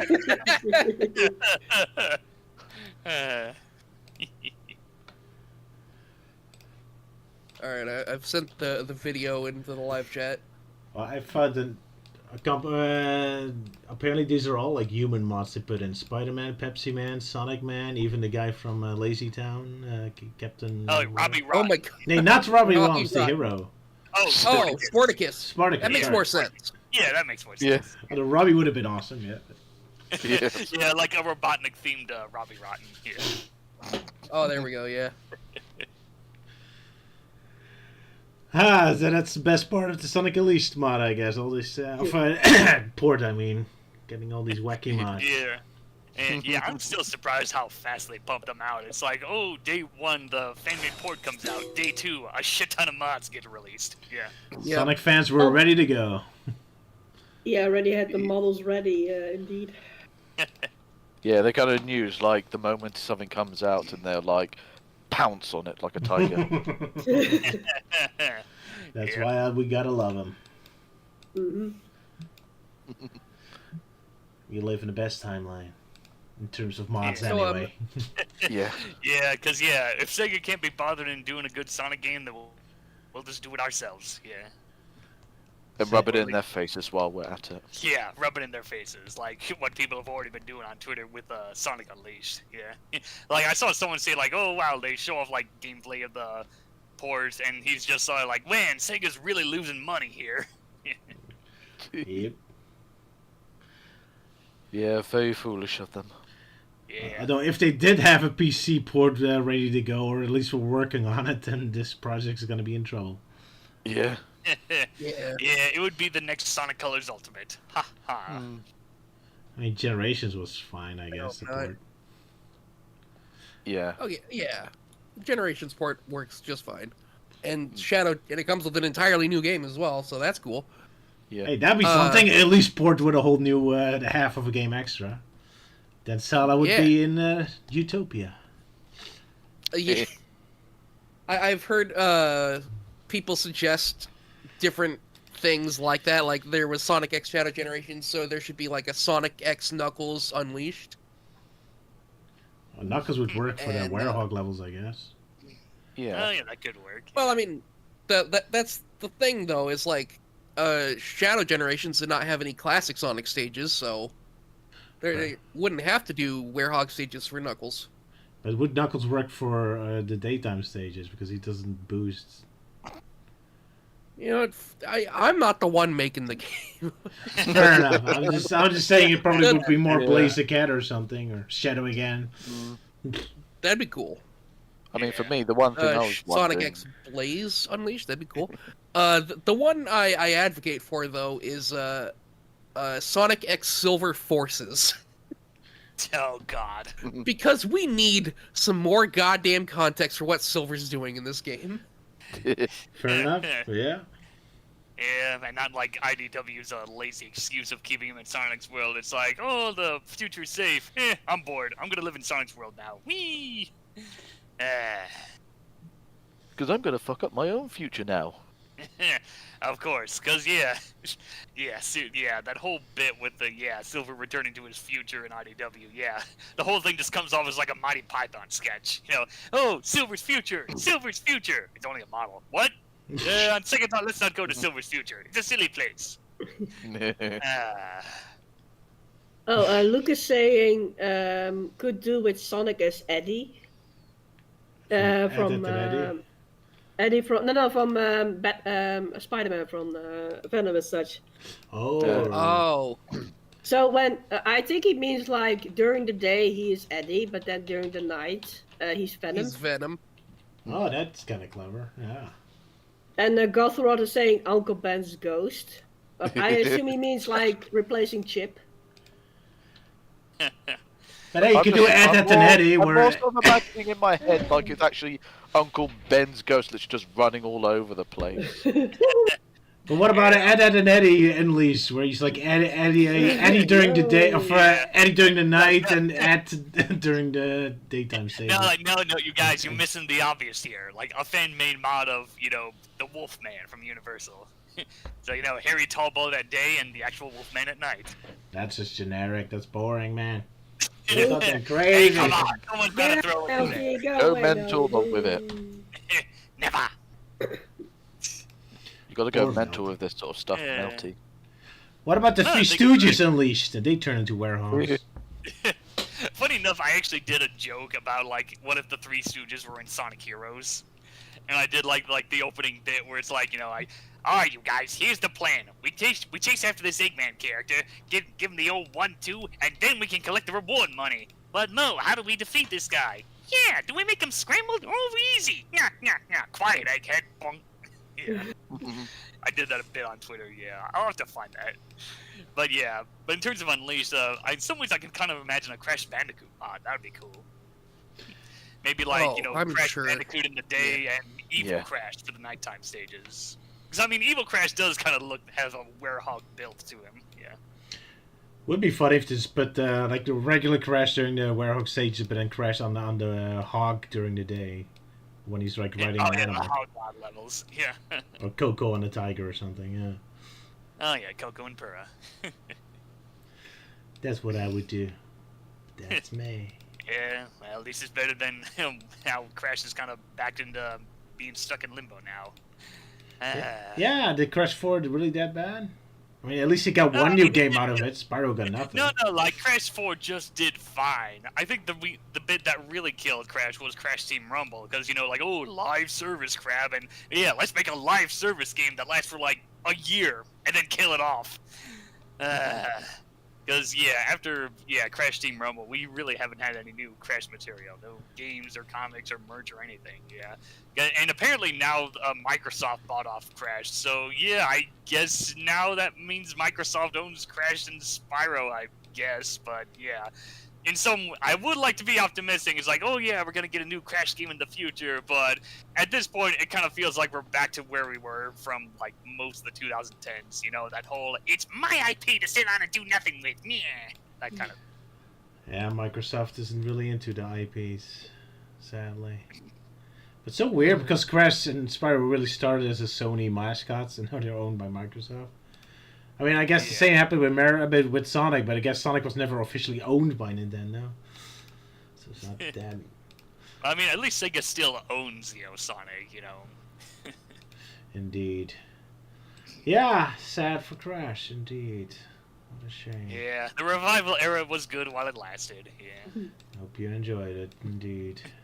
Yeah, I definitely enjoyed it with the remastered trilogy, and especially Nitro Fueled being this big celebration of Crash's history. Yeah, that was really epic. Yeah, see, Sega, that's the right way of how to handle, Sonic's past. Just fully embrace everything and not just go all 2010s on it. Yeah. Well, we'll see what the new Sonic Racing does. It looks better than Team Sonic Racing so far, anyway. Yeah. Could be getting some awesome stuff, but we'll see. Yeah, anything else? Now we got Melty back. Is there something? Sorry, Sala back. Sorry, is there something we skipped with him? Well, I mean, I don't think he's talked about Sonic and DC, so I guess we could hear his quick thoughts on that. Yeah, what's your thoughts on My Sonic and quick DC? thoughts. Yeah, my quick thoughts are it's really cool. I haven't actually read the preview pages that have come out. I'm waiting for the actual thing. But I'm very excited about it because it's really cool, and like just seeing a official piece of artwork of Sonic racing the Flash is incredible. That's so cool. I love it. So yeah, I'm looking forward to that.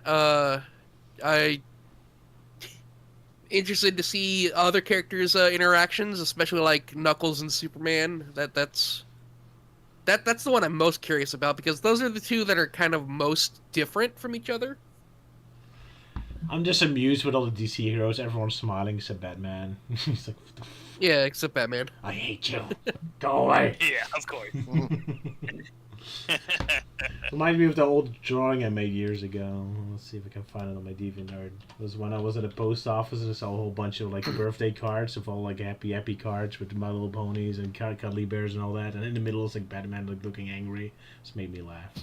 He's in between all those happy animals, he's just super pissed off. They actually did something similar to that with one of the MLP comics that focused on Tempest Shadow, who's kind of more like, the not happy, grateful, but, the more serious one. Yeah. Good stuff. It was like the stupid old drawing I made years ago.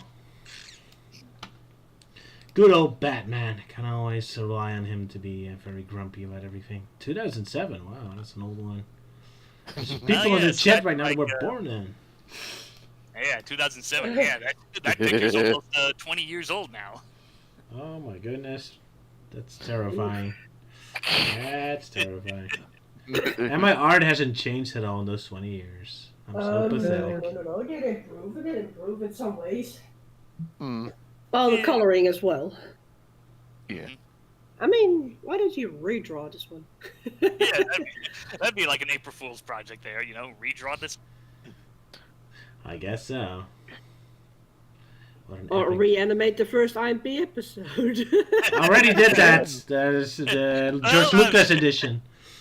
Well, I don't know. Aren't there some rather controversial imagery in that first episode? Oh, with Hitler, you mean? Yeah, the dancing Hitler bit, yeah. Well, he gets killed, so... Yeah. But yeah, I well, you stopped know, doing the political jokes, even though they barely qualify as political jokes. Are just like, oh, look how random, Yeah. random, yay! yeah, well, you know, it was the 2000s, because, yeah, I remember there was this sudden trend of, like, the Adolf Hitler memes before that eventually died off, yeah. What, the 999? There was that, and then the whole, like, him, like, oh, reacting to, like, something bad happens, and it's like, oh, Hitler goes on the rant, blah, blah, blah, and people will just, like, use, like, random subtitles to represent their thoughts, like, Yeah. oh, a show got canceled, it's like, okay, we'll just represent that with the Hitler scene, like, okay, yeah, that was a thing.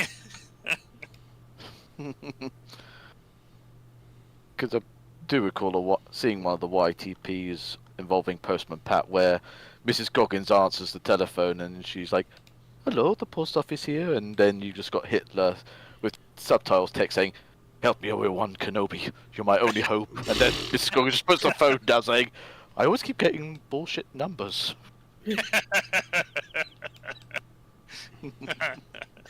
I love that. Yeah, the joys of YouTube poops, yeah. Classics, true classics. And we didn't make one this time. Should we upload the first compilation this April Fool's, like April Fool's project, like all the poops we have made so far? Guess that feels like a April Fool's project thingy. Yeah, probably. I mean, that could be an idea, yeah. I mean, I have at least been saving up the videos. You have? Yeah, I've been saving the YTP videos thus far. Very good, thank you, Euan. Yeah. I bet editing's gonna be a fun process because, yeah, with YouTube poop, it's just throwing a bunch of random clips together. Indeed. All in varying quality, but yeah. Yeah. Gofroth is saying, wait a second, Rouge is barely over a meter tall? Yeah, I got that I from mean- the official wiki, so I guess Yeah. so. But Sonic is exactly 1 meter tall, so like, I'm not surprised. It's the ears, those big, beautiful, bouncing ears. Yeah, I'm those just looking at those bouncy- buildings at the moment. For some reason, they look like animals. Yeah, that's what I said earlier today when I saw that building. It was like, hey, it looks like a face. still, Now there are 3 of them. They're multiplying. No. Yeah. still based on the actual cartoon. Like, let me check out. It's Cityville, populated by city people. Hey, look, there, the building you see now, Center. That's what it's based on. That kind of has a dog face there too. Oh yeah. Yeah. As soon as the stream updates in time, Man, now I'm just reminded of this random video. I it should be on remember. screen now. Yeah. Oh, that's where it's from. Oh yeah, you're right. Yeah. Granted, though, the way that looks, though, looks more like sort of cyberpunk cool sort of one building, whilst Roger's one just looks more like cutesy, just because he has the 2 eyes at the top. Of course, my art is shit, so of course it's gonna be like doofy looking. Raj. If those cities had like any lines, I can only imagine that they would just be singing, "Don't be racist, I am a building." What? Okay. Yeah, there's a video out there where it's just a bunch of random skyscrapers singing, and that's like the first chorus they start off with. So that, and then they end with the something something, or we will haunt your dreams, or something like that. It's Oh, a very nice. random thing, though. I wonder if one of the buildings is called Mr. White. Right, Sala? Mr. White from Oh. In From episode Tarantino? 0. Yeah, there we go. You're finally making your way through chapter 2, huh? Yeah, I am. It was a building that was just called Mr. White by a machine that went haywire and was acting like a fangirl for a building. Ah, my love, Mr. White. Nobody will hurt him. It's just a building, but whatever. That's so weird. I could almost think of like a pun in Japanese, but like this game is Chinese, so that doesn't even make sense. Mm. But like in Japanese, white is Shido, which can also mean castle. Yeah, that's true. Yeah. Hmm. Oh, I don't know. They probably just picked a name. Yeah. As if it was like a placement name, and then they were like, yeah, you know what? We'll stick with it. Indeed. Anyway, back to Sonic, sorry. Yeah. Just suddenly I just remembered, like, yesterday or 2 days ago, I was playing Xenoblade Zone Zero, and there was a building called Mr. White. What a wacky joke. Yeah. Let's see. Yeah, I guess what one were thing we? about it, Sonic stuff. So I don't know. I guess one thing to talk about I don't know, not Jazzwares, Jack specific. I don't know. It seems like it's been a while since they made the announcements about new Sonic stuff. New toys. I guess we're waiting for the new movie or something. I mean, they've released Sonic 3 movie toys before the actual film came out. Yes. So, yeah. In 2 waves. Yeah. I remember I walked into a Target that had some of this stuff, and they had like a 2-pack of like Super Sonic and Super Shadow, and I'm like, wow, thanks for spoiling the movie there. So we can expect Sonic 4 toys tomorrow? Yeah. The toys will be there before the movie is announced. Yeah, already on eBay for 3 times the price. Yep. Yeah. Sweet. Yeah, I think like- that's what, because I think that happened with some like other franchises. Like, I guess one example I could think of is maybe Who Framed Roger Rabbit. I guess they had like a whole line of figures, and when they did Judge Doom, they featured like a Vulture character, and apparently that was actually a character that was scrapped from the movie. So yeah. Oh. Ah. So yeah. It's Oopsie probably- daisy. Yeah. Womp, womp. But yeah, with Jack specific, yeah. So far, I've mostly been collecting like the 4-inch figures, and I've been doing fine there. I'm mostly, I'm all caught up. The only one I'm missing is Neo Metal Sonic, which I think Euan still has that Yes. over at his place. Still has yet to Yeah. mail that to me. Yes, the long, arduous journey to make it all the way back to America. Yeah. Can you actually find a box this time? You know, like what happened last time. What I happened might- last At time? this point, I might just have to Frankenstein a box up at this point. What happened last time? Well, he sent me, like, the Hawk figure first with a box that he put it in, and then when I got it, I decided, do you know what? We use this box. I'll just send it back to him. So yeah, literally, he sent off that box that went all the way to the UK, and then only to make it all the way back to him, like about a few weeks later. Yeah. I think I actually still have that box somewhere. Just for the fun of it, yeah. The fun memories. On a shelf, like, good memories. That time that I sent you in a Yeah. box and he sent it back. So we did like a figure exchange where I sent him Jet the Hawk, because apparently that didn't get released in the UK or whatnot. No, for some reason, then he released like Super Silver and the alternate Tails variant. Ah. So yeah, I sent him that, and he sent me a Vector, because that was one of the figures I was missing at the time. Yeah. And he also sent me a few other stuff, like a cool drawing, which I still have yet to get a frame for that, so it's just sitting on my desktop or dresser somewhere.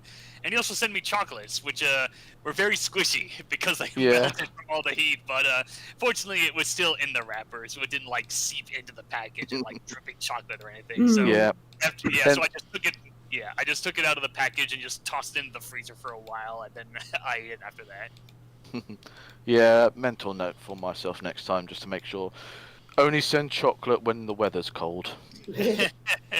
Oh, you know, like, or maybe next time just send me like a bag of Jelly Babies, because I actually have tried those, and they're like, oh, they're so good. Why don't we have this in America? Yeah, send those in the summer. Yeah. well, I'm sure they won't. I'm sure they're Melt more as not. stable than chocolate. Yeah. Yes. True. But yeah. No, me, Sylvia will be saying like, oh, you got to send them the Haribo ones. Yeah.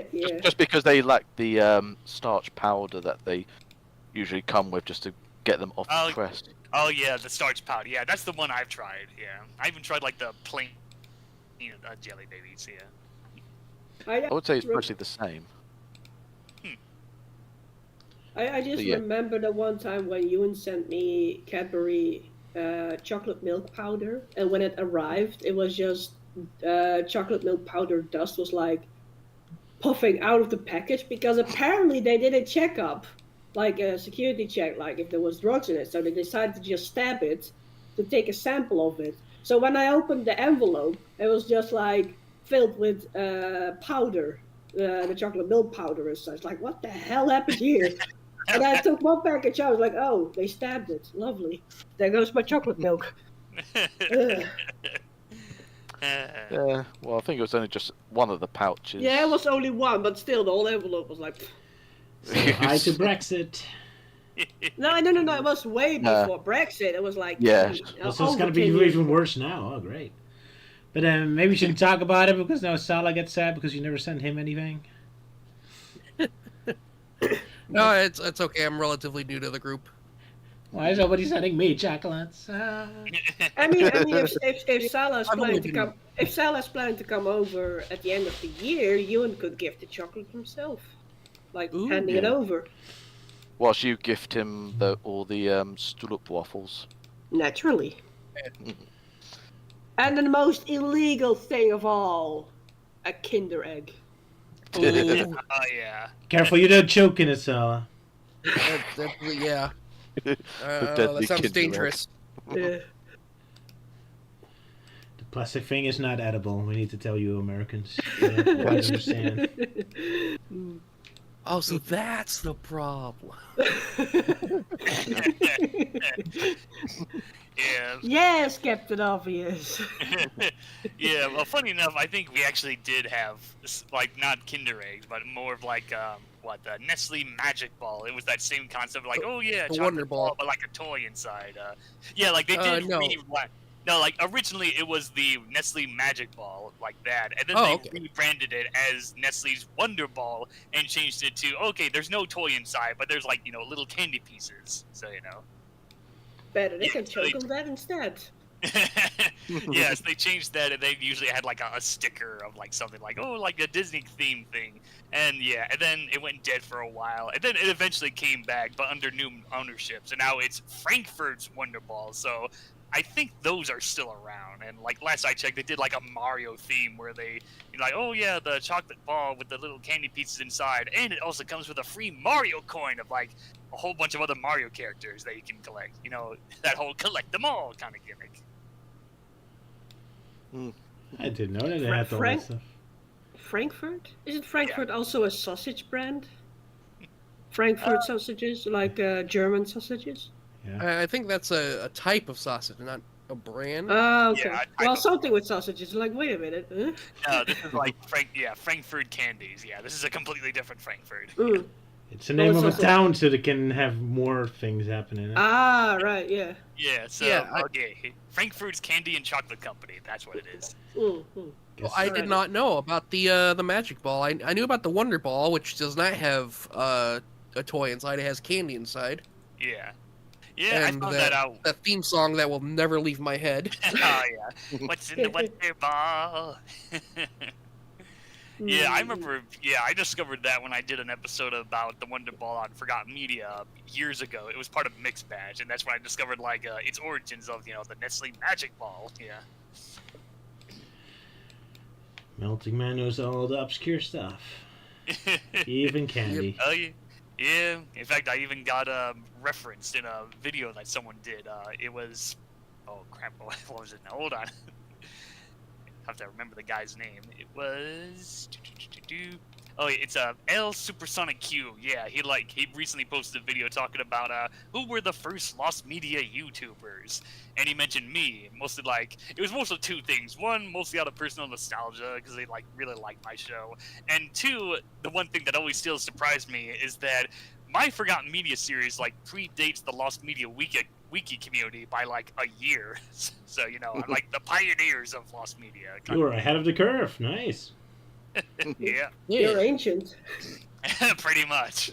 But yeah, because I saw the comments in that video, and there was quite a handful of people like, oh wow, I remember Melting Man, memory unlocked kind of deal. So just kind of gave me the warm fuzzies, like, oh, people remembered my work and have fond memories about it. Yay. Weird when it happens, huh? It's like you suddenly become the topic. Well, I'm surprised anyone still remembers me because I didn't bother going down that route. It's like, oh yeah, let's be part of the YouTube partnership and jump through so many hoops just to get this one video made so I can make the money. It's like, nah, sticking to my status quo of just doing it as a hobby. Because I'm perfectly fine with my full-time job with the TV station and all that. You're still very productive for someone who just casually does it.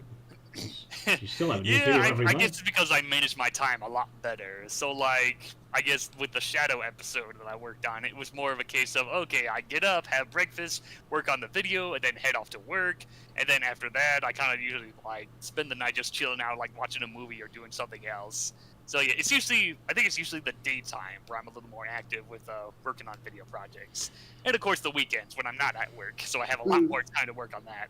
Well done. You're more productive than me, so... And I'm only in my 30s, so who knows how long I'm going to keep that going. Yeah, I was a lot more active when I was younger, too. You're getting all slower when you get older.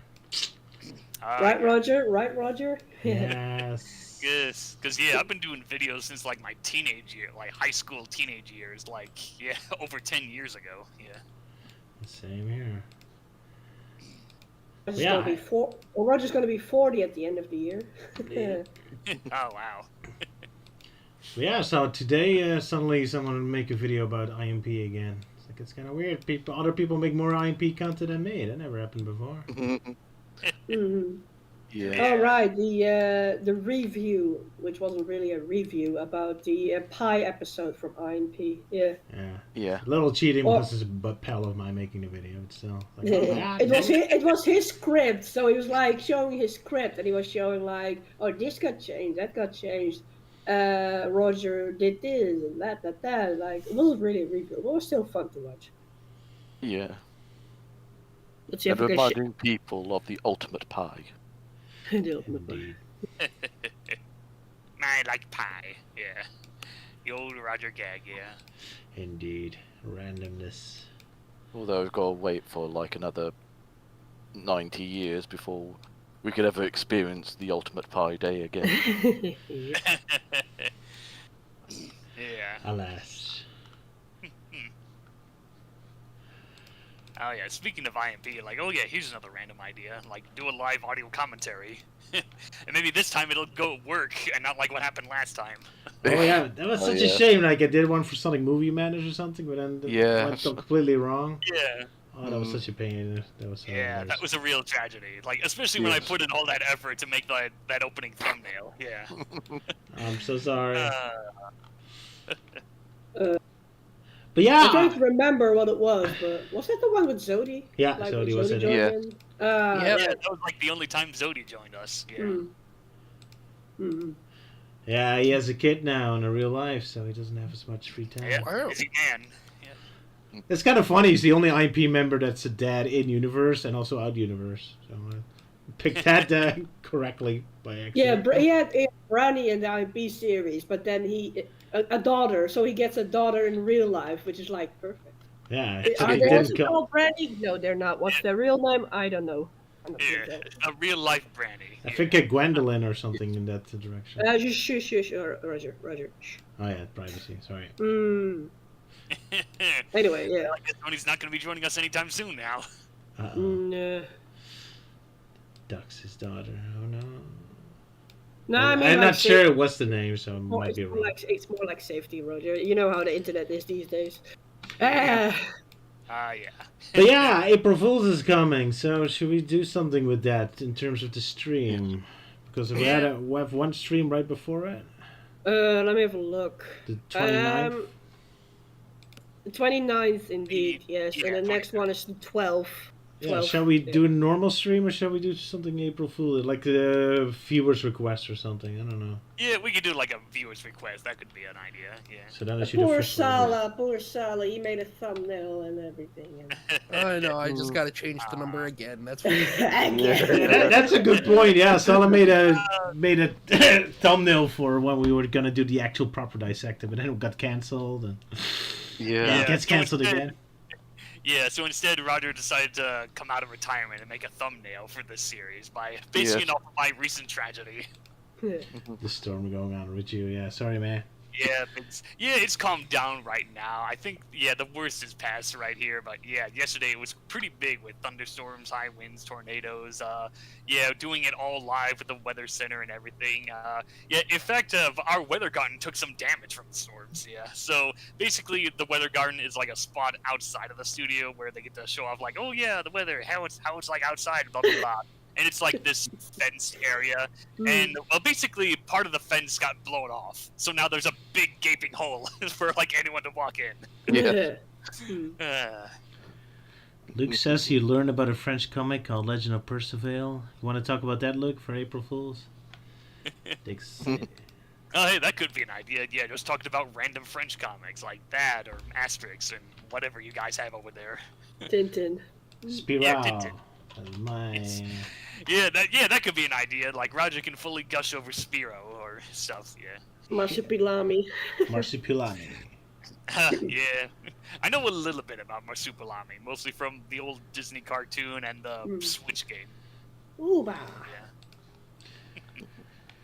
I guess I should ask people for requests, maybe. I don't know. Yeah. At least for the Dissected, not for videos, because I have my own videos to make. Probably not enough time. Requests, Q&As, yeah. I wonder if I should do another Toy Sonic thing, even though the previous ones never did very well. I don't think anyone cares. Well, I suppose it depends on what you can do with what the figures you've currently got. Yeah.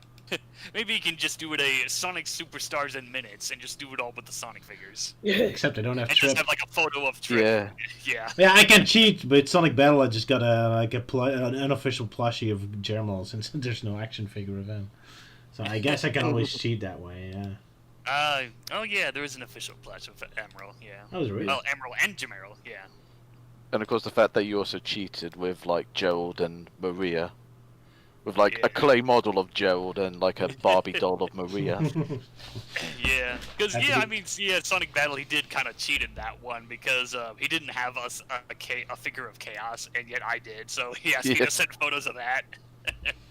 So yeah, in that video, that's actually my Chaos figure and not Roger's. Is it cheating or just being clever? Being clever. Both. Yeah. Yeah, were people hurt by it? Do people like this video sucks because that's Sonic Roger's toys? I bet it wasn't even his Barbie doll. Or was it? Dun dun dun. My God. No, it was Sylvia's Barbie doll. Yuck. I'll melt it. The sad thing is, I did use a lot of Barbie dolls because they were much sturdier than Action Mans. I had like a lot of Action Mans, but they always broke apart. Like Ken was actually way more sturdy than Action Mans, so he kicked more ass. It's kind of pathetic but true. That Barbie is tough as nails, yeah. Yeah, so we just used them as. I wasn't really a Barbie person myself. I had a few Barbies, but it was because my mom was like, "Yeah, you're a girl. Here is a Barbie." And I somehow managed to break a leg of one of the Barbie dolls. Don't ask me how I did it, but it's like, yeah, at the knee, I just bent it forwards instead of backwards, and I just broke it. Yeah. Oh, it's the knee. I was about to say, and this is why Barbie doesn't do the splits anymore. The saddest story I had with Action Man is I got one that had a parachute, so I threw him out of the window, and it landed in snow, and yet still his leg broke off. It's like you're made to be thrown. You fall in the snow and you still break. Like, Action Man sucks. Wow. Yeah, like speaking of that, I remember I had something similar happen to a Sonic Jazzware figure I had with a classic Robotnik, where he had like movable arms and like the legs would move like back and forth. So I moved one leg, worked just fine. I tried to move the other leg, it was very stiff, and then it broke off. So now I have a broken-legged Robotnik, but fortunately Jack Specific did make a new one, and I have that, so that one's a little more sturdy. Lucky you then. All right. Oh, such a stupid thing with my parents. They also gave me like a Barbie boat, so I was like, yeah, I can play in the bathtub, and then my parents would be like, no, don't play with it in the bathtub, it'll get wet. But it's a boat. It's a boat. Yeah, so one time just snuck it along into the bathroom and played with it. I didn't get into trouble or anything, but I was like, what was the fuss about? It was expensive, I guess. Yeah, Actually, probably. swims in the water. You mean a swim ship? Yeah. Oh. Toys were weird back then. Maybe they still are, but back then toys were weird sometimes. Oh yeah. In the Yeah. Wild West. Pooping, peeing Barbie, no, not Barbie dolls, baby born dolls is like, what? Oh yeah. Why? I know there's actually an official pregnant Barbie, which that got yanked off. Yeah, that's what I was gonna say. I Yeah. had a pregnant Barbie doll for some reason, and there was like a baby inside it, but you had to rip off the stomach to get the Yeah. baby out. It's like, yeah, this is fun. Yeah, the first time I heard about that was from a YouTuber from, oh geez, this was way back, from like Mike Mozart of. Yeah, I knew he was gonna say that one. He Yeah. did like review Mike videos Mozart, of weird Cheapest stuff. Media, back again, bringing you the coolest products of yesterday and today. Yeah, Oh, with the sound effects. Man, that was like, classic like YouTube from like way back in the old days. Yeah. And that's when I first heard about like the pregnant Barbie doll and the Spank the Monkey Tarzan figure and all the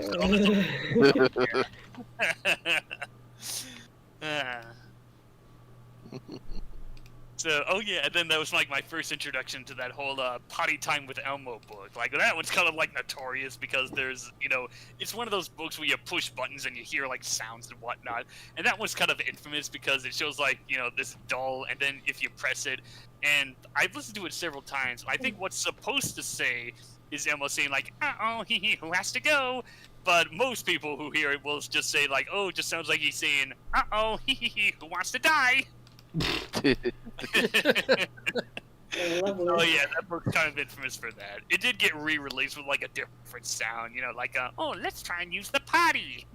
But yeah, but I just remember that from the Jeepers Media bit where it's like, he's reading through the book. It's like, oh, da-da-da, baby David, uh-oh, who wants to die? You do? Let's go. Flushing sound effect. Yeah, and he flushes him down the toilet. I guess that's how he wants to die. I mean, really.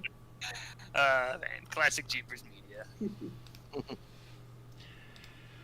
Good times. Speaking of times, we've been streaming like for over 2 hours. That is about time we stop, Yeah. yeah. Yeah, it's about 2 hours and 20 minutes. Yeah. So yeah, people in the comments, if you want to see something for April Fools or chat about it, then go ahead. I guess the next stream is going to be another free-for-all then. Sorry, Sala. Yeah, it's okay. The free roll.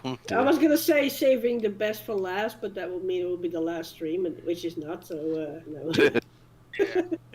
It's Saving the best for okay, 'cause, later. like, changing the number is the easiest part of making the thumbnail. Yeah. Fair enough. Yep, always is, yeah. But yeah, I was about to say, like, what, ending the stream? No, we can't do that. We haven't gotten to Archie Sonic yet. Yuck, yuck. April Fool's Day. Yeah. Though, funny enough, I am planning to do something related to Archie Sonic for April Fools, but yeah, we'll see how that goes. A joke to hurt people's feelings? Oh no. Alright, we'll see, I suppose. But yeah, then guess we'll be saying goodbye for now. So thank you all for joining me, including you, Sala, last minute. Yeah. Despite being sick. You're a trooper. Yeah, hopefully That it gets is, better soon. Yeah. I guess one day we'll I find hope out. Yeah, go ahead. No, it was, Melty said he hopes I get better soon, and I said I hope so too. Indeed. So I hope we'll find out soon enough what's the thumbnail all about our mustaches and bears. I have no idea. Guess we'll find out when I read the comic and watch the episodes that they're referring to. Yeah, oh. Yeah, so this thumbnail, it's been in my head ever since we started doing this, the Adventure Sonic the Hedgehog series. And that's why I called this episode out like weeks in advance. I'm like, I want to do the thumbnail for this episode. Because I wanted to draw this. I wanted to draw more of us in there, but I didn't feel like it. So I think it And works better this way, like just less people, like yeah, less cluttered. And to be fair, at least Luke weren't going to be in it, so Timbo wasn't, and she called off I had to. So what a awkward stream this is today. Yeah. Oh yeah, but you didn't include yourself. Man, I didn't notice that I did until not. now. No. Yeah, I was actually going to have myself in Timba's position, Oh right. but when Timba said she wanted to be part of the stream and cover that episode, I'm like, oh, she'd fit better in this thumbnail anyway because of all the meat. Yeah. Yeah. I think Roger's being like, oh, Sala's like off screen over there, like pointing his Yeah, hand it's like- like he's over there. Everyone You else like is just over there. Yeah, maybe Yeah. like Stella's like the waiter or something. Yeah, I did actually think of having Luke come in dressed as the waitress. Waitress. Waitress, yes. Okay, so Okay, well, fair enough. yeah. Guess we'll find out when we see the episode what this is all about. Yeah. Yeah. So yeah, first Sonic movie dissected and then this. Woohoo! Luke wearing a Hooters outfit. Oh my. I mean, it would fit for April Fool's Day, so. Yeah. Oh yeah. Sorry, Luke. Just stuff balloons in the shirt there. Yeah. Oh my. You what? He looks at you. What?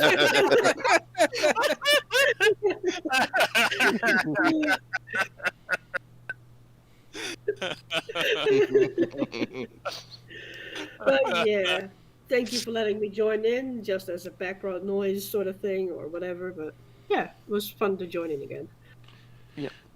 Indeed. So yeah, where can people find you on the thingy Twitch?